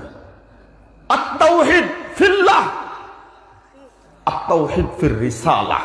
আল্লাহু আকবার। আমরা জানি না, আল্লাহর তাওহীদও জানি না, রিসালাতের তাওহীদও জানি না, অথচ আল্লাহ রাসূল বলে পাঠালেন তুমি প্রথম তাওহীদের দাওয়াত দিবে। বলুন, মুহাম্মদ সাল্লাল্লাহু আলাইহি সাল্লাম আগে সালাতের দাওয়াত দিয়েছে না তাওহীদের দাওয়াত দিয়েছে? তাওহীদের দাওয়াত দিয়েছেন আল্লাহ রাসূল 1 বছর না 2 বছর না 13 বছর। তারপরে সালাত নাজিল হয়েছে, তারপরে যাকাত নাজিল হয়েছে, তারপরে সিয়াম নাজিল হয়েছে, হজ নাজিল হয়েছে আরো পর। আল্লাহ রাসূল শিক্ষা দিয়েছেন, তাওহীদের জন্য শ্রম দিয়েছেন 13 বছর। আপনারা এখানে কে আছেন 1 বছর দিয়েছেন, 1 মাস দিয়েছেন, 1 সপ্তাহ দিয়েছেন, 1 দিন দিয়েছেন? দেননি, একদিনও দেননি। আল্লাহ রাসূল সাল্লাল্লাহু আলাইহি সাল্লাম তাওহীদের প্রশিক্ষণ দিন সাহাবায়ে কেরামকে কত বছর? 13 বছর।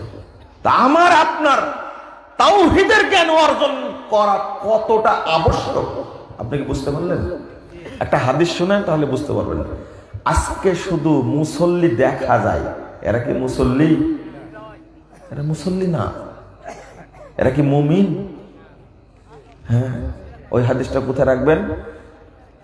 30,992 নম্বর হাদিস, মুসান্নাফ ইবনে আবি শাইবার মধ্যে এসেছে, ইয়াতি আলান নাস জামান, মানুষের উপর একটা যুগ আসবে, একটা সময় আসবে, ইয়াস্তামিউনা ওয়া ইয়াসাল্লুনা ফিল মাসাজিদ, তারা মানুষরা দলে দলে গিয়ে মসজিদে হাজির হয়ে সালাত আদায় করবে, পুরো মসজিদ ভর্তি থাকবে।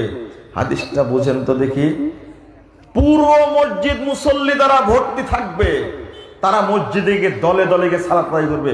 ওয়ালাইসা ফীহি মুমিন, কিন্তু এদের মধ্যে মুমিন একজনও পাওয়া যাবে।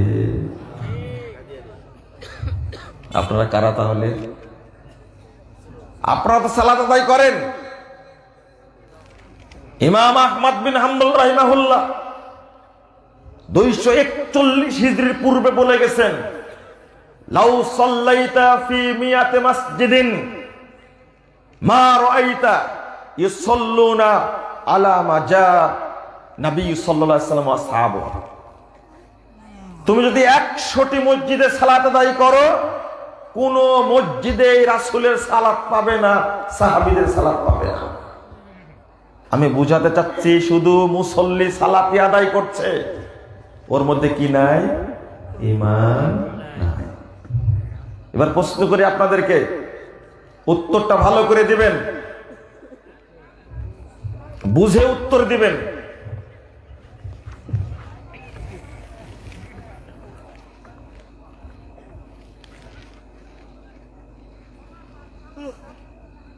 আপনার ঈমানটা আছে কিনা আমি একটা প্রশ্নের আলোকে বোঝানোর চেষ্টা করব।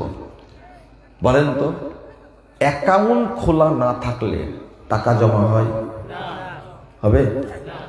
এমনকি মোবাইলেও যদি বিকাশ না খোলা থাকে টাকা জমা হয় না। হবে?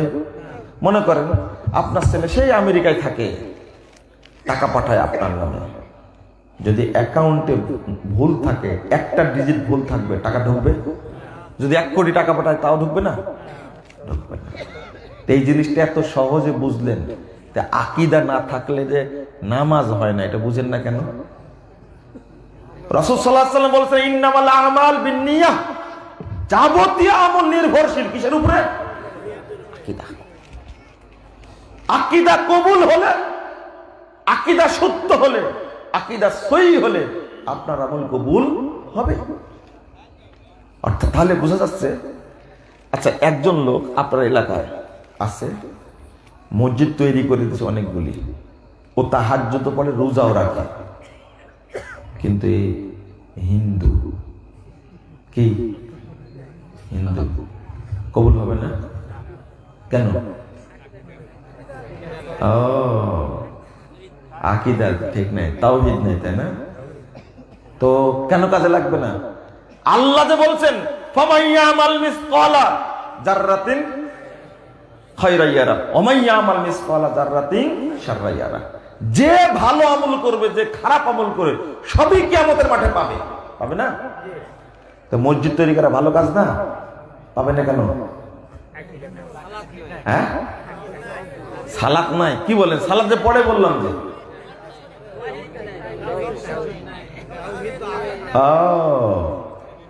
ওর সালাত আছে, দান আছে, মসজিদ করার ফজিলত অনেক আছে, কিন্তু অ্যাকাউন্ট নাই। কি নাই? অ্যাকাউন্ট নাই। ওর আকীদা পরিষ্কার না। অর্থাৎ ও বলেনি আশহাদু আল্লা ইলাহা ইল্লাল্লাহ ওয়া আশহাদু আন্না মুহাম্মাদার আবদুহু ওয়া রাসূলুহু, এটা বলেনি। ও যতই নামাজ পড়ুক না কেন কাজে লাগবে না। আচ্ছা, আপনি যদি এরকম অবস্থা হয়, কাজে লাগবে? হ্যাঁ, তা আপনাদের অবস্থা তো বাংলাদেশে একই রকম হচ্ছে। মুনাফিক মুসল্লি, মুনাফিক মুসলিম, বাংলাদেশে অধিকাংশ মানুষই মুনাফিক। কেন বলছে? এরা লা ইলাহা ইল্লাল্লাহ শব্দ বলা সত্ত্বেও মাজারে গিয়ে দান করে, গরু ফাঁসি সাদকা করে, মানত করে। এরা কি মুনাফিক না? ও লা ইলাহা ইল্লাল্লাহ বলেছে, কেন কেন মুনাফিকি করে ও মন্দিরে যাবে? ও কেন মাজারে যাবে? মুসলমানদের অবস্থা বর্তমানে বাংলাদেশে অবস্থা এই যে তারা মসজিদে যায়, মাজারেও যায়, মক্কাতেও যায়, মন্দিরে যায়, তাই না? তাহলে আপনি কি বলবেন? এটা ওর ঈমান আছে? এটা তো শিরকে আকবার। আপনারা আমরা খুব ঘৃণা করি, খুব ঘৃণা করি যারা গলায় দড়ি দিয়ে মারা যায়, যারা বিষ খেয়ে মারা যায়, তাদের জন্য খুব ঘৃণা করি। বেনামাজি মারা গেলে জানাজায় যায়, কিন্তু গলায় দড়ি দিয়ে মারা গেলে জানাজায় যায় না। কেন? বেনামাজির চেয়েও বেশি খারাপ, তাই না? কে বলেছে আপনাকে? এই ফতোয়া কে দিয়েছে? ও গলায় দড়ি দিয়ে মারা গেছে, ওর বাঁচার পথ আছে, বাঁচতে পারবে। অর্থাৎ তার ছেলে সন্তান যদি সাদাকা করে, যদি তার জন্য দোয়া করে, তাহলে আল্লাহ রাব্বুল আলামিন তাকে মাফ করে দিতে পারে। 2, যদি শিরিক না করে মারা যায়, আল্লাহ রাব্বুল আলামিন তাকে কিয়ামতের মাঠে মাফ করে দিতে পারে। অপশন আছে। জাহান্নামে যদি যায়ও, শিরিককারী যদি না হয়, মুহাম্মদ সাল্লাল্লাহু আলাইহি ওয়াসাল্লাম তাকে সুপারিশ করে জান্নাতে নিয়ে যাবেন। কিন্তু বেনামাজে খাটাস মারা গেছে, ও তো জানাজা কিসের, গোসল কিসের, কবর কিসের, গোলাপ জল, আতর, কাফন কিচ্ছু লাগবে না। ওকে মুসলিমদের গোরস্থানে দাফন করাই যাবে না। ওকে ওই জঙ্গলে রেখে আসতে হবে। দূরে রাখার কারণ হলো মরলে গন্ধ বের হবে, তো এজন্য গরুর মতো করে পুঁতবে। কার মতো করে? গরুর মতো করে পুঁতে ফেলে দিয়ে মাটি চাপা দিয়ে চলে আসবে। এটা হলো বেনামাজি। ওকে মুসলিম? বেনামাজি কি মুসলিম? তাহলে আপনি গলায় জড়িয়ে দিয়ে মারা গেছে, তাকে এত ঘৃণা করলেন কেন? ও তো নামাজ পড়তো। বেনামাজি, এর কোনো ছাড় নাই, ওর জন্য দোয়াও নাই। কি নাই? দোয়া নাই। আপনি যে দোয়া করবেন, আল্লাহ এই বেনামাজিকে মাফ করো, এটা বলাই হারাম। এটা বলা কি? হারাম। ওর জন্য সাদাকাও দেওয়া যাবে না, দান করাও যাবে না। বুঝেননি মনে হয় কথা?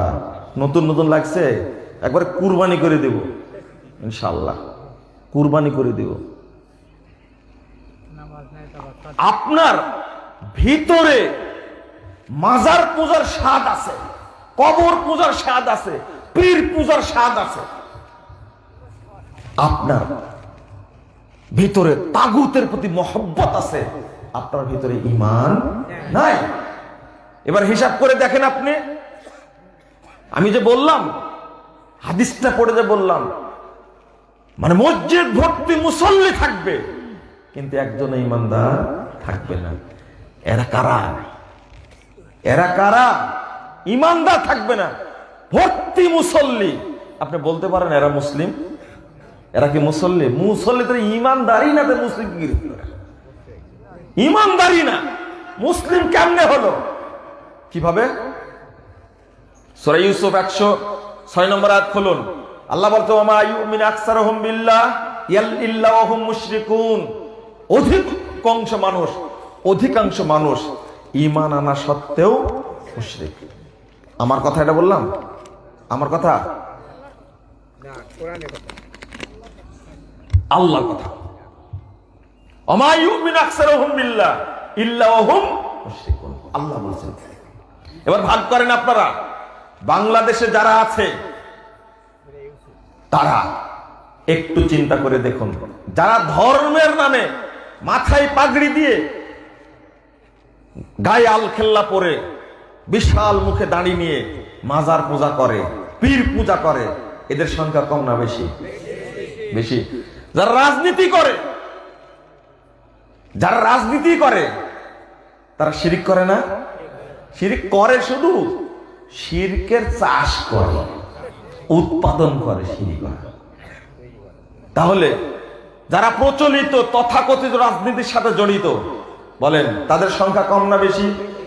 অনেক বেশি। তাহলে শিরিক করে না তারা কি থাকলো? কয়জন থাকলো?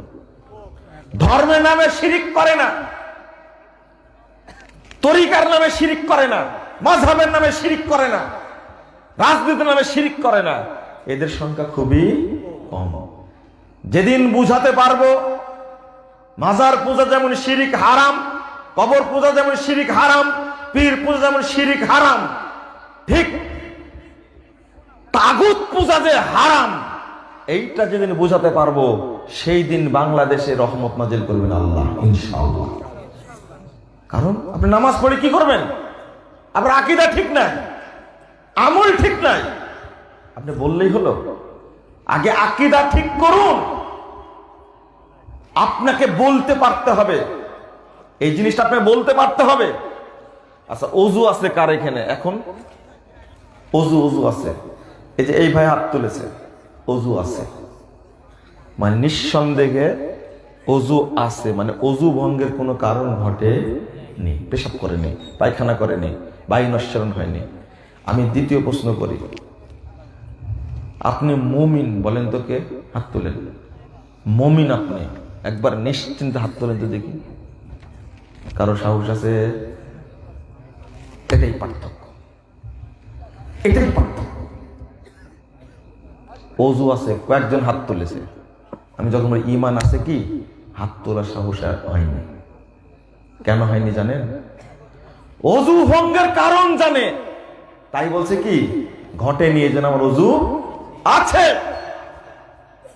ঈমান ভঙ্গের কারণ যদি আপনি জানতেন তাহলে আপনি আজ বলতে পারতেন আমার ঈমান আছে। আপনার ঈমান থাক, আগে থাক, আছে বলেন। পাওয়ারফুল না পাওয়ারলেস ওটা পরে, বুঝেননি কথা? ওটা পরে। ঈমান আছে এই কথা বলার সাহস আছে আপনার? আপনাকে সাহস নিয়ে বলতে পারতে হবে আমার ঈমান আছে, আমার ঈমান আছে, কারণ ঈমান ভঙ্গের কোনো কারণ আমার ঘটেনি, ঈমান আছে। যেমন আজকে বৃহস্পতিবার ছিল, তাই না? যে জিজ্ঞেস করি, সোমবার ছিল, যে জিজ্ঞেস করি আপনাকে যে সিয়াম ছিলেন আজকে দুপুরে, জিজ্ঞেস করি আপনাকে, তাহলে যদি সিয়াম থাকে তাহলে কি বলবে? আছে, কনফার্ম, 100%, 100% সিয়াম আছে। কথা কি বুঝতে পারলেন? যদি আপনাকে জিজ্ঞেস করলেন আপনি কি মুসলিম, আপনাকে 100% একবারে 1 সেকেন্ড দেরি না করে আপনাকে জবাব দিতে হবে ওযু আছে। এই কথাটা উত্তর দিতে যদি আপনি 10 মিনিট সময় নেন তাহলে ওযু আছে আপনার? হ্যাঁ, মানে সিয়াম আছেন কিনা আপনি এই কথা প্রশ্ন করার পর যদি উত্তর দিতে আপনি সময় নেন 1 মিনিট 2 মিনিট, তাহলে সিয়াম আছে আপনার? তাহলে এবার বলেন তো আপনার ঈমান আর ইসলাম আছে কিনা? বলেন দেখি, বলেন। ঠিক ওযু আছে যেমন আপনি নিশ্চিন্তে নির্দ্বিধায় সময় না নিয়ে তাৎক্ষণিক বলতে পারলেন, ঠিক একইভাবে আপনার তাওহীদ আছে, আপনার ঈমান আছে, আপনার ঈমান ইসলাম আছে, এই মর্মে তার চেয়েও বেশি দ্রুত আপনাকে বলতে হবে আমার ঈমান আছে। কিন্তু এখানে হাত দিয়ে বলা খুব মুশকিল, বলা খুব মুশকিল। তবে ওইভাবে যতক্ষণ আপনি বলতে না পারছেন ততক্ষণ আপনি বলতে পারবেন না মার রব্বুক, তোমার রবকে। এখানে বলার দরকার নাই, কবরে বললেন তাহলে হবে। আমি শুনতে চাইছি ওমা দীনুক, তোমার দিন কি ছিল? ইসলাম। তোমার নবী কে ছিলেন? মুহাম্মদ সাল্লাল্লাহু আলাইহি ওয়াসাল্লাম। এখানে বলতে হবে না, কবরে গিয়ে বললেন। আমার শোনা লাভ আছে? এক নিকেও হবে না আমাকে শোনায়। কবরে যেন বলতে পারেন, এত ইবাদত করেন, এত কিছু করেন, এত করে প্রশ্ন, হজ করেছিলে তুমি, এই প্রশ্ন করবে কবরে? নামাজ পড়েছিলে, এই প্রশ্নগুলো কি সংক্রান্ত বলেন তো? আকীদা, আকীদা, আকীদা। যেটা কোনোদিন চিন্তা করেননি, পড়েননি, ভাবেননি, বুঝেননি, ওই বিষয়ে আল্লাহ প্রশ্ন করবেন, ফেরেশতারা প্রশ্ন করবেন। আল্লাহু আকবার। অথচ ওই জিনিসই কি আমরা জানি না। যদি আপনার মধ্যে ঈমান থাকে তো আলহামদুলিল্লাহ, আর ঈমান যদি না থাকে ঈমান নিয়ে আসুন, ঈমানের উপরে আলোচনা বেশি করে শুনুন, তাওহীদের উপরে আলোচনা আগে শুনুন। বাংলাদেশকে নষ্ট করেছে এক শ্রেণীর কাঠমোল্লা, যারা তাওহীদের আলোচনা করে না, শিরকের আলোচনা করে না, বেদাতের আলোচনা করে না, তারাই বাংলাদেশের মুসলমানদের ঈমান হরণ করেছে। যাবেন কোথায়? আমি বলি এখন বক্তব্যে, যে লোক তাওহীদের আলোচনা করে না, যে লোক মানহাজের আলোচনা করে না, যেই লোক আকীদার আলোচনা করে না, তার বক্তব্য শোনা যাবে না। জান কেন বক্তব্য শুনতে? বেদাতের প্রভাবটা কেন পড়েছে, শিরকের প্রভাবটা কেন পড়েছে আমাদের মধ্যে? আপনি বলছেন ঈমান আছে, দেখি ঈমান আছে কিনা, পরীক্ষা করে দেখি কিভাবে ঈমান আছে আপনার। হুজুররা ঈমান কিভাবে খাইছে জানেন আপনি? শেষ করে দিয়েছে ঈমান। মনে করেন এই বাজারটা ছেড়ে আসলাম কি, আক্কেলপুর বাজার। আক্কেলপুর বাজারে গেছেন, সকালবেলা ক্ষুধা লাগছে তো কলা খাবেন, দুইটা জমা কলা আছে। কি কলা? জমা কলা আছে। জমা কলাটা খাবেন, শুনেন, জমা কলাটা খাচ্ছেন আর মনে মনে ভাবছেন যে এটা যদি আব্দুল্লাহর মা জানতে পেত মানে ধমক দিতে একটা। বলেন তো আপনার ঈমান আছে কিনা? না না না না, আপনার ওয়াইফ কিন্তু দেখেইনি। দেখেছে কি? আপনি কলা খাচ্ছেন ওখানে, আর এখানে আপনার বউ আছে, বুঝেননি? কিন্তু খাওয়ার সময় আপনার মনে হচ্ছে জমা কলাটা না খেলেই হতো। বলেন তো দেখি ঈমান আছে কিনা? যে বাড়িতে যখন খাচ্ছেন জমা কলা, তখন আপনার বউ বলছে, আপনার ওয়াইফ বলছে, তুমি খাচ্ছ কেন?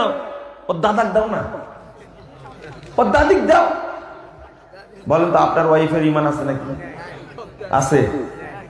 আহারে ঈমান, হ্যাঁ ঈমান মানে জমা কলা খাবে বুড়ার বুড়ি, দাদা দাদি, নানার নানি, কেন বাচ্চা বের হওয়ার সম্ভাবনা।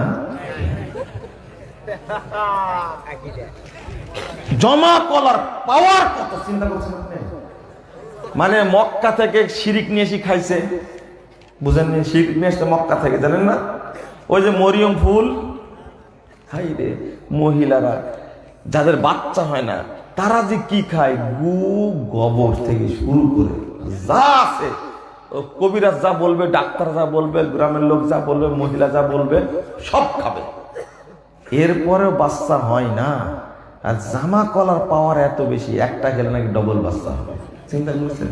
একটা কাজ করেন, জয়পুরহাটের যত জমা কলা আছে সব এক জায়গায় জমা করেন, আর যার বাচ্চা হয়নি এখন পর্যন্ত তাকে ওর মধ্যে বসা রাখেন, দেখে ওর বাচ্চা জন্ম দিতে পারে কিনা। আপনি একটু ভেবে দেখেন, আপনি চিন্তা করেন।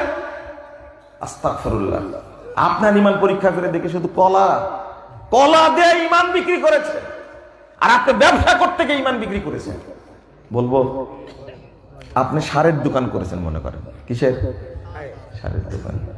আগামীকাল যদি আপনার দোকানে আমি সার নিতে যাই, বন্ধু ঈমান, আমি যা বলছি যে ভাই 10 কেজি সার দেন, সকালে আমি কাজ করব মাঠে, আমি টাকা তুলে, ব্যাংক থেকে টাকা তুলে আমি 10টার দিকে দিয়ে দিব। মা কি প্রথম গেছে আপনার দোকানে, আপনি দিতে চাইবেন? আমাকে দিলেও আপনার মনের মধ্যে একটা কাজ করবে, কেমন ভাগ্য রে, প্রথম এই বাকি নিতে আসছে। আপনার সাথে আমার সম্পর্ক ভালো, আপনি দিলেন, তবে আপনার মনটা 100% সন্তুষ্টি থাকবে না, কারণ এটা মাথায় কাজ করছে, একটা শিরিক কাজ করছে। এটা প্রথম বাকি নিলে মনে আজকে সারাদিন বাকি যাবে। আর এই ব্যবসায়ী এতই নিমুখ হারাম, গতকাল বিক্রি হয়েছিল মাত্র 8,000 টাকা, আর আজকে বাকি নিয়ে গেছে শুরুতেই বিক্রি হয়েছে 50,000 টাকা। ওই নিমুখ হারাম বলছে কি জানেন, আজকে যদি বাকি না নিয়ে যেত আজকে 2 লাখ টাকা বিক্রি হতো। জুতা মারার দরকার না, বলেন তো, বলেন দেখি। ওর ভিতরে কত অকৃতজ্ঞতা, শুকরিয়া তো করবেই না, দোষ কিসের? বাকি নিচে থাকে, মানে সাইদ হয়নি এখন। ওর ঈমান আছে? বলেন তো দেখি। ওর ঈমানই নাই। বলতে পারতো প্রথম যে বাকি নিয়েছে হলো হয়তো এই লোকটা আসলেই মানে টাকা ছিল না, ঋণ নিয়ে গেছে, আল্লাহ তার উপরে সন্তুষ্ট, বাকি নেওয়ার কারণে হয়তো আমার ব্যবসা আল্লাহ বরকত দান করেছে। এটা বলার দরকার ছিল না। ও খাটাস বললো কি, চিন্তা করেছেন? যদি শুরুতেই বাকি না হতো আজকে, তাহলে আজকে 1 লাখ টাকা বিক্রি হতো। গতকাল হয়েছে কয় হাজার? 8,000, আজকে হয়েছে 50,000। এই কত খারাপ বান্দা, চিন্তা করছেন? বলেন ওর মধ্যে ইমান আছে? আপনি ইমান খুঁজছেন কোথায়?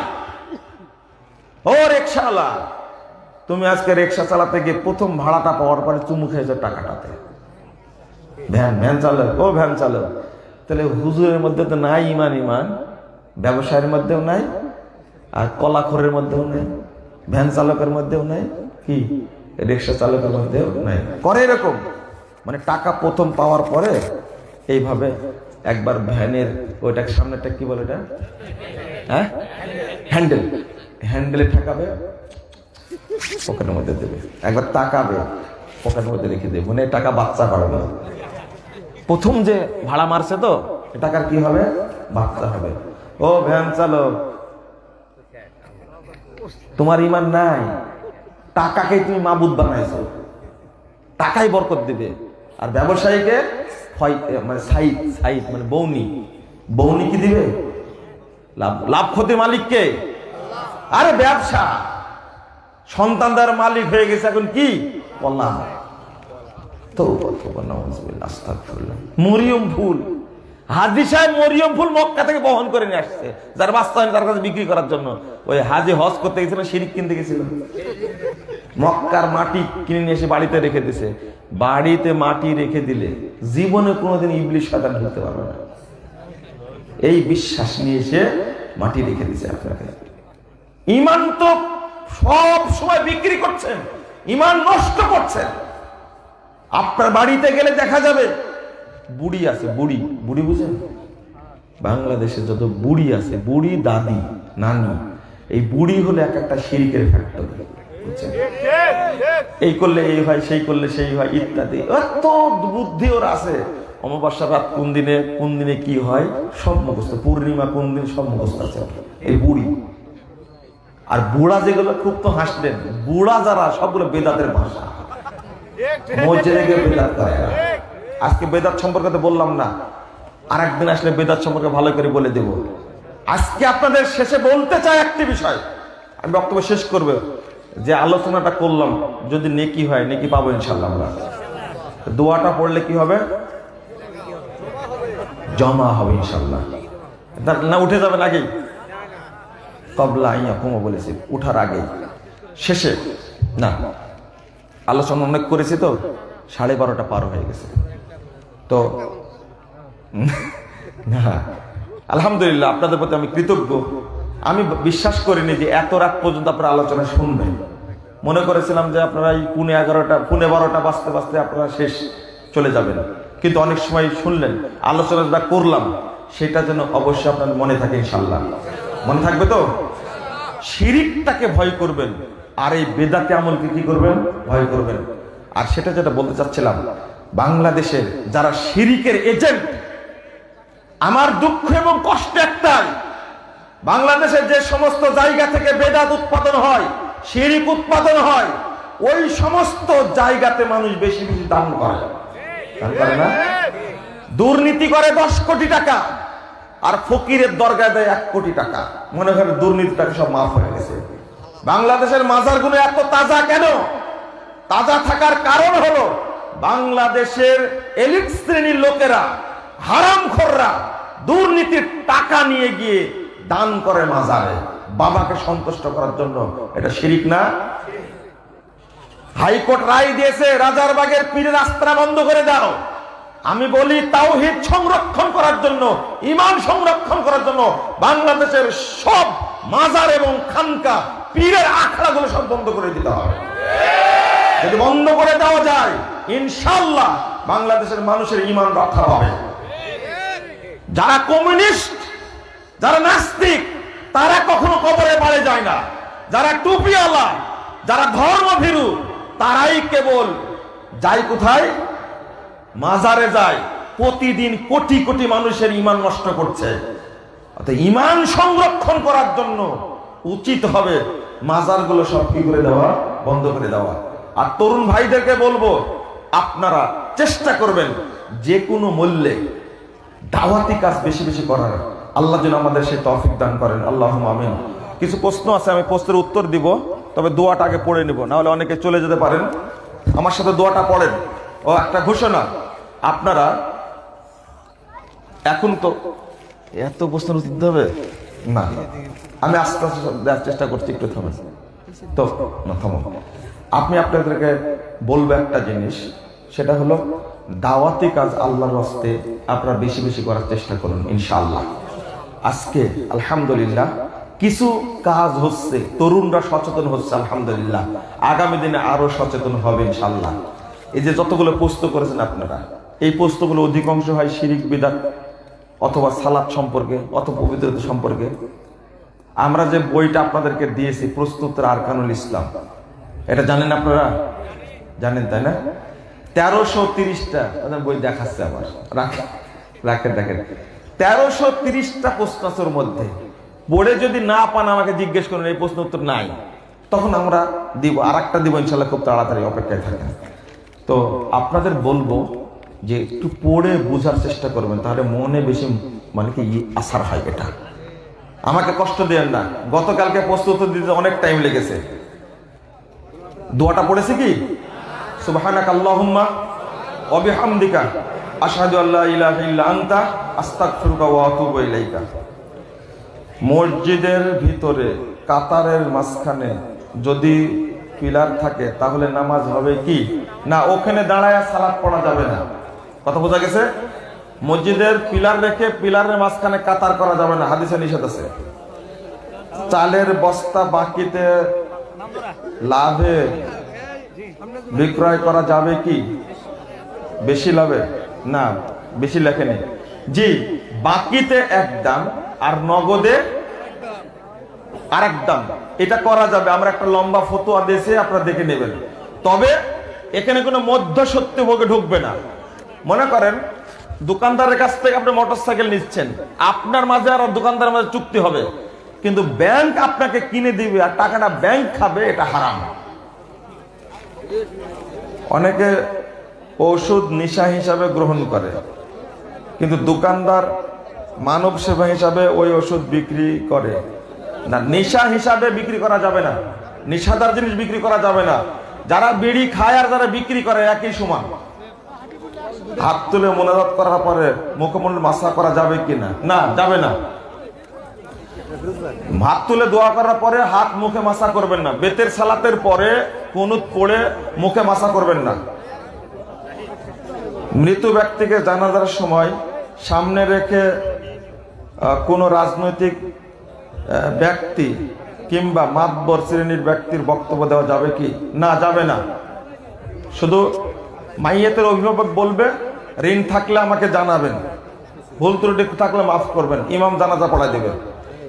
যারা সালাত সিয়াম আদায় করে না তাদেরকে সাদাকাতুল ফিতর দেওয়া যাবে কি? উত্তর তো শুনে নিয়েছেন আপনি, তাই না? যারা নামাজ পড়ে না, কাঁসার থালে খাওয়া যাবে তো, সমস্যা না। যদি কোনো ত্রুটি থাকে, ভুল থাকে, সেটা আমাকে বলতে পারেন কি জন্য খাই না। সুবহানাল্লাহি ওয়া বিহামদিহি আদাদা খালকিহি। আচ্ছা, কি লিখছেন? এই দোয়া সুন্নাতে সালাতে পড়া যাবে কি? সুন্নাত সালাতে পড়বেন কখন? সেজদায় না রুকুতে? আপনি যদি দোয়া হিসাবে, জিকির হিসাবে করতে চান করতে পারবেন, সেজদায় পড়তে পারবেন। 5 ওয়াক্ত সালাত আদায় করে না, মুখে দাড়ি নেই, ঈদগাহ মাঠের সভাপতি দায়িত্ব নিতেই কি চাই, তাই না? দাড়ি নাই, নামাজ পড়ে না, সভাপতি হবে কেন? এরাও বেহায়া আছে। আপনাদের লোককে, পরহেজগার মানুষকে দায়িত্ব দিবেন। সালাতের ওয়াক্ত শুরু হওয়ার পূর্বে আজান দিলে আজান শুদ্ধ হবে কি?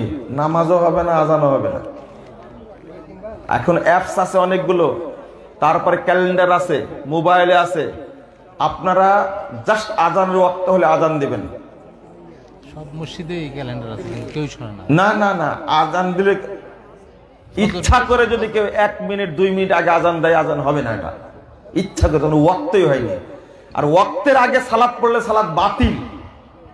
যেমন আপনারা অনেকেই করেন, 3টার দিকে সাহারি খাওয়ার পরে ঘুমায় যান, নামাজ পড়ে ফজর পড়ে ঘুমায় যান। কত বড় পাগল! ফজরের ওয়াক্তই হয়নি, ঘুমায় গেছে। ওই আজান শুদ্ধ না হলে আবার আজান দিতে হবে কি দেখেন। এবার যেহেতু শুদ্ধ হয়নি, আমি যে বললাম ঠিক টাইম আজান দিবেন, তো প্রশ্নের উত্তর পেয়ে গেছেন তো। মানে দাঁড়িয়ে রাখা সুন্নাত, দাঁড়িয়ে রেখে দেন। তাহলে আবার প্রশ্ন করছেন কেন? যদি দাঁড়িয়ে চাষি তাহলে কি হবে? সহ্য করা যায় বলে সুন্নাত। এটাই হলো সালাকি। এরা সালাফি না, সালাকি। ও আগে লিখে রাখছে লাল কালি দেয়া, প্রশ্ন একটু বড় তাই ক্ষমা চাচ্ছি। জবর ব্যাপার দেখতে দিচ্ছে মানুষ কত চালাক। 2-3 বছর আগে হিন্দু বন্ধুর দাওয়াতে কালী পূজা দেখতে গিয়েছিলাম। ওই দিন বন্ধুর বাড়িতেই দুপুরের খাবার খাও বেশি করে। সেখানে গোশত, মুরগি বা খাসির গোশত খেতে দিলে আমি একটু কি লাগছে, মানে কি বোধ করে জানেন, সংকোচ বোধ করি। কিন্তু আরেক মুসলিম বন্ধুর খাওয়া দেখে আমিও খাই না। এরা সহজ করে, হিন্দুদের জবাই করা প্রাণী খাওয়া যাবে না। তাদের বাড়িতে খেতে পারেন, এটা সমস্যা না, হাদিয়া দিতে পারে তারা, কিন্তু তাদের জবাই করা জিনিস খাওয়া যাবে না। তারা অন্যের নামে এটা করে।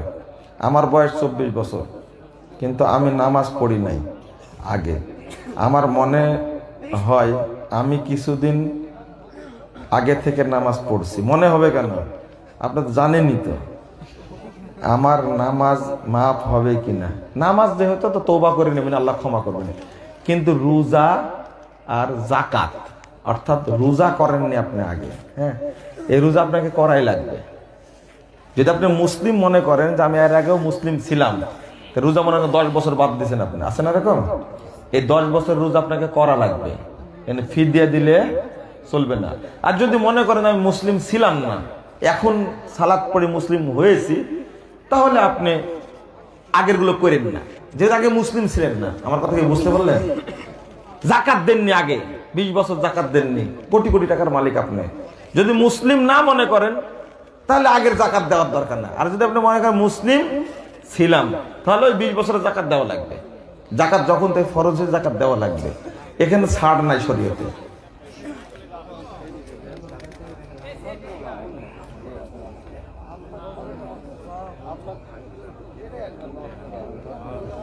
হ্যাঁ, প্রশ্ন একখান করেছে, আমার স্বপ্নদোষ হয়েছে, ঘুম থেকে উঠে সকালে বাড়িতে আত্মীয় এসেছে, গোসল করবে কখন আর নামাজ পড়বে কখন বলে দেখি? কোন আপনার যে আত্মীয় এসেছে ও মনে হয় খুঁজা, ওর স্বপ্নদোষ হয় না, ওর স্ত্রী নাই। শোনেন, শ্বশুর বাড়ি গিয়ে বউ নিয়ে গিয়ে কেউ যদি স্ত্রী সহবাস করে, মিলন করে, গোসল করতে কত লজ্জা। মানে শ্বশুর যদি শাশুড়ি যদি বুঝতে পারে যে কেমন জামাই রে, শ্বশুর বাড়ি এসেও মানে এই স্ত্রী সহবাস করা লাগবে, মানে মনে হচ্ছে শ্বশুর বিয়েও করেনি, শাশুড়ি বাচ্চা জন্ম দেয়নি। শাশুড়ি বাচ্চা না দেনে তুমি ওই মেয়েকে বিয়ে করলে কি করে? শ্বশুরও জাতেন না, জামাইও জাতেন না। উচিত ওই শ্বশুর শাশুড়ির সামনেই গোসল করা। লজ্জা করছেন তাই না? শরীয়তকে মাটি দিয়ে লজ্জা করছেন আপনি। কে বলেছে আপনাকে লজ্জা? এই কথা লেখছে আত্মীয় এসেছে। কে আত্মীয় আসছে? কোন কাটা আসছে? হ্যাঁ, তার সামনে গোসল করতে পারবেন না আপনি? আশ্চর্য কথা। মাকে লজ্জা করেন, বাপকে লজ্জা করেন, তো মা বাপের স্বপ্নদোষ কোনোদিন হয়নি? হ্যাঁ, তওবা তওবা, নাউজুবিল্লাহ। এইগুলো না, লজ্জা করেন আপনি, আমি লজ্জা থেকে দূরে থাকতে বলছি না, কিন্তু ফরজ ইবাদত মারি দিয়ে লজ্জা করবেন আপনি? কে বলেছে আপনাকে এগুলো করতে? যদি গোসল না করতে পারেন আপনি শ্বশুর বাড়ি গিয়ে, তাহলে আপনার বউয়ের কাছে যেতে পারবেন না। আর বউ বা কেমন, স্ত্রী বা কেমন, লা ইলাহা ইল্লাল্লাহ, না এটা চলবে না। দুইজনে যেহেতু মুমিন, সুতরাং দুইজনের উচিত ফরজ সালাত কাজা করা যাবে না। ইচ্ছা করে কেউ যদি এক ওয়াক্ত সালাত না পড়ে, সময় যদি পার হয়ে যায়, তাহলে আলেমগণ তাকে কাফের বলছেন। এক ওয়াক্ত। তিলক বা টিপ পরার বিধান কি? যাবে না, তিলক টিপ পরবেন না। আমার কোনো সন্তান নাই, তাই আমি এক সন্তান পালন করার জন্য নিয়েছি, তাই আমার সম্পদ থেকে তাকে কিছু সম্পদ দিতে পারি। হ্যাঁ, 3 ভাগের 1 ভাগ দিতে পারবেন, কিন্তু ওয়ারিস হবে না। ইমাম সূরা ফাতিহা বলার শেষে পর্যায়ে থাকা অবস্থায় সালাতে অংশগ্রহণ করলাম, এমন সময় আমি সূরা ফাতিহা পড়বো নাকি লিখছে, পাঠ করে শেষ করব নাকি ইমামের জবাবে আমিন বলবো? আগে আমিন বলে নেবেন, তারপরে আপনি সূরা ফাতিহা পড়বেন। সৌদি আরবের সাথে মিলিয়ে একই দিনে সিয়াম ঈদ পালন করা জায়েজ কি? এই ফতোয়ার কত বছর দিতে হবে? জয়পুরহাটে আছে নাকি এরা? না, একদিনে সিয়াম ঈদ পালন করা যাবে না। সংশ্লিষ্ট অঞ্চলে, ভূখণ্ডে যেদিন সিয়ামের চাঁদ দেখা যাবে, ঈদের চাঁদ দেখা যাবে, সেই অনুযায়ী আপনি পালন করবেন। জুমার দিনে 2 আজান সম্পর্কে বিস্তারিত জানালে খুশি হবে। বক্তব্য এত দিয়েছে, আবার বিস্তারিত আমরা বলবো। 2 আজান না, 1 আজান দিবেন। যদি 2 আজান ওসমান রাদিয়াল্লাহু আনহু যে কারণে দিয়েছেন, ওই কারণ যদি থাকে এখনো, আপনি এখনো দিবেন। লা ইলাহা ইল্লাল্লাহু ওয়াহদাহু লা শারীকা লাহুল মুলকু ওয়া লাহুল হামদু ওয়া হুয়া আলা কুল্লি শাইইন কাদির। এই দোয়াটি সুন্নাত নামাজে পড়া যাবে কি? এটা জিকির, পড়তে পারেন আপনি, সেজদাতে পড়তে পারেন জিকির হিসাবে, কিন্তু এটা সালাতের পরে পড়বেন। মসজিদের ইমাম পীরের মুরিদ এবং পীরকে সেজদা করে, তার পিছনে সালাত হবে কি? হারাম, হারাম। পীর পূজারী ইমামের পিছনে সালাত হবে না। কারো শরীরে পা রাখলে তার শরীরে হাত দিয়ে চুমা খাওয়া যাবে কি? না, যাবে না। দিয়েছেন বাবু, ভুল হয়ে গেছে, এতটুকুই। তারাবির সালাত আমি একাকি পড়ি, এক্ষেত্রে সূরা মুখস্থ কম থাকায় কোরআন দেখে পড়া যাবে কি? জি, পড়া যাবে। নফল সালাত দেখে পড়া যেতে পারে।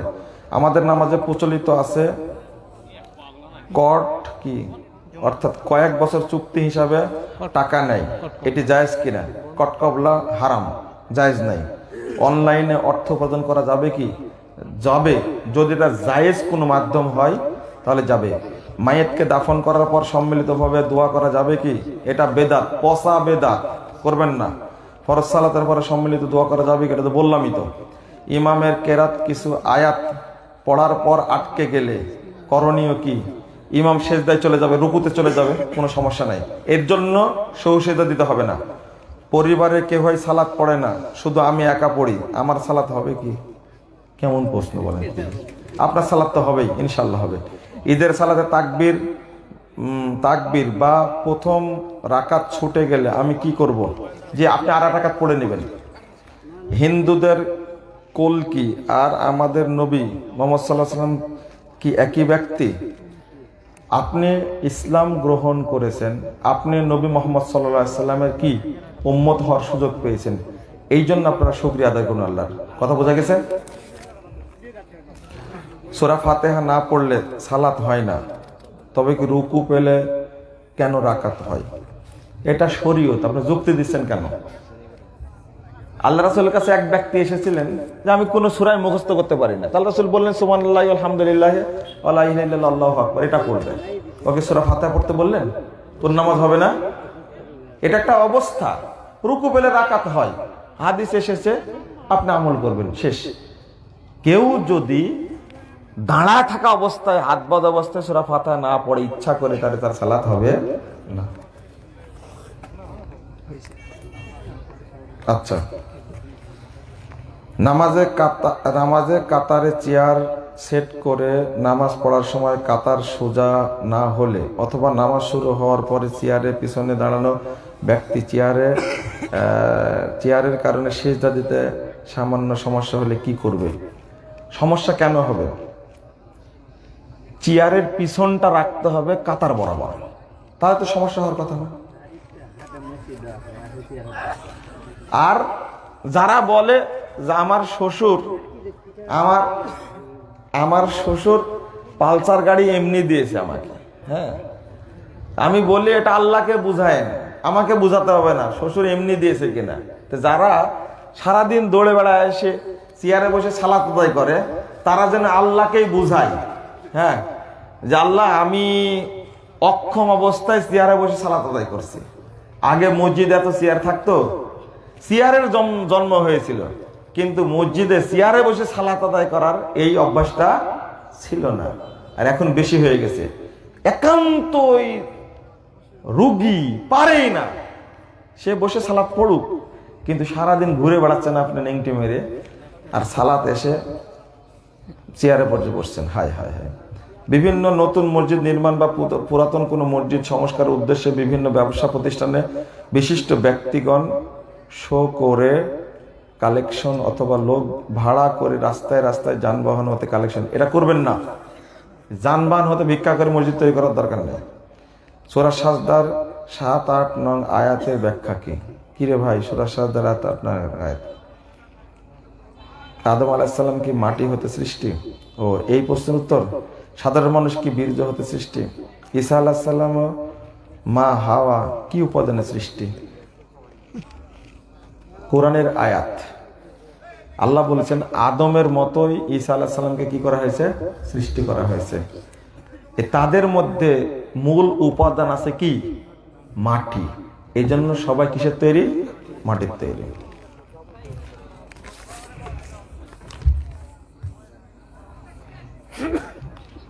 আমার অনেকগুলো সন্তান নষ্ট হয়ে গেছে, আমার কোনো সন্তান নেই, আমাকে এখন এমন কিছু আমলের কথা বলে দিন।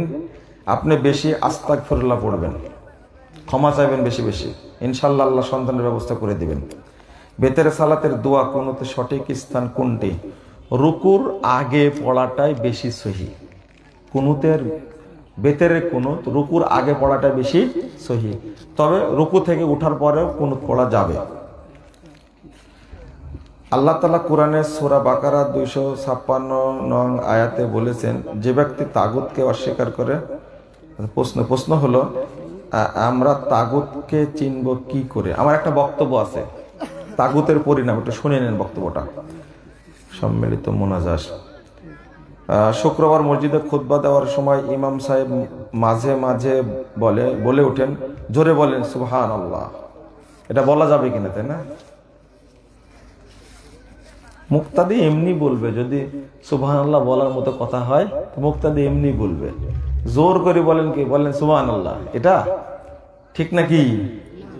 আওয়াজ জি বলছে আরো জোরে বলেন, আরো জোরে বলেন, এইটা বুঝাতে চাইছি। সুবহানাল্লাহ বলতে চাইবে কেন? সুবহানাল্লাহ আরো জোরে বলতে বলেন, মানে ছাদ ভেঙে দিবে তাই না? ভাঙার দরকার নেই। ওই যে এখন ব্যবসা হয়েছে, ঠিক নেই, বক্তা জিজ্ঞেস করে না, আর মানুষ বলে কি ঠিক। বলে শালা ঠিক না, তুই কেন বলছিস? এটা আমার কথা ঠিকই যদি নাই, বেয়াদব ঠিক নাই, তুই বলছিস কেন? সে বলবে কেন? বুঝলেন কথা? ঠিক যেটা সেটাই বলতে হবে তাকে, তাই না? এ পছন্দ করে না সেই রাসূল সাল্লাল্লাহু আলাইহি ওয়াসাল্লাম প্রথম যুগে রাফুল ইয়াদাইন করা হতো শুধু একবার, বগলে পুতুল রাখা হতো এই কারণে। এই মুফতিরা হলো মিথ্যুক, হারামখোর, এই মিলাদ পূজারী। এই একটা কথার কারণে এরা জাহান্নামে যাবে, আর দরকার নেই। আল্লাহ রাসূলের সাহাবীরা পুতুল পূজা করতেন। আস্তাগফিরুল্লাহ। বিড়ি সিগারেট খেয়ে কি সালাত হবে? এই প্রশ্ন করে মানুষ। বলে দিচ্ছে হারামখোর, বলে দিছে তো। কালো কলব করা যাবে কি? একজন আলেম বলেছেন দেওয়া যাবে। এ বিষয়ে জানতে চাই। আলেম না জালেম। রমজান মাসে রাতে নফল সালাত বাড়িতে পড়ার কথা রাসূল বলেছেন, মিশকাত।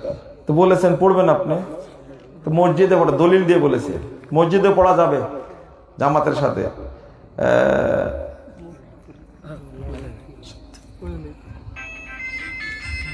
তো জামাতে পূর্বে সালাত আদায় করার কারণে মসজিদ থেকে মুসল্লিদেরকে বের করে দিয়েছে। আবার নিজেকে আহলে হাদিস দাবি করে। কারা এরা তা জানি না। মৌখিক একটা প্রশ্ন, এই যে মাদ্রাসার ছাত্ররা আর প্রত্যেকদিন ফরজ সালাতের ফজরের পরে যে জিকির আজকার গুলো আছে সালাতের পরে এগুলা একজন দাঁড়িয়ে বলে আর বাকি ছাত্রগুলো জোরে জোরে জোরে বলে, মানে মুখস্থ করার উদ্দেশ্যে। এইটা কি জায়েজ হবে কিনা? মুসল্লিদের যদি ডিস্টার্ব হয় তাহলে করা যাবে না। আর যদি মুসল্লিদের চায় যে আমরাও শিখবো, ছাত্রদের শিখাবে, তাহলে কি এটা করা যাবে, কোনো সমস্যা নাই। মুসল্লিদের দোয়াগুলো সব জানা আছে নাকি? কোনো সমস্যা নাই, এটা করতে পারে। এভাবে পড়লে কিন্তু তাড়াতাড়ি মুখস্থ হয়। তো ঠিক আছে, বারাকাল্লাহু ফিকুম, সুবহানাকাল্লাহুম্মা ওয়া বিহামদিকা আশহাদু আল্লা ইলাহা ইল্লা আনতা আস্তাগফিরুকা ওয়া আতুবু ইলাইক। আসসালামু আলাইকুম ওয়া রাহমাতুল্লাহ।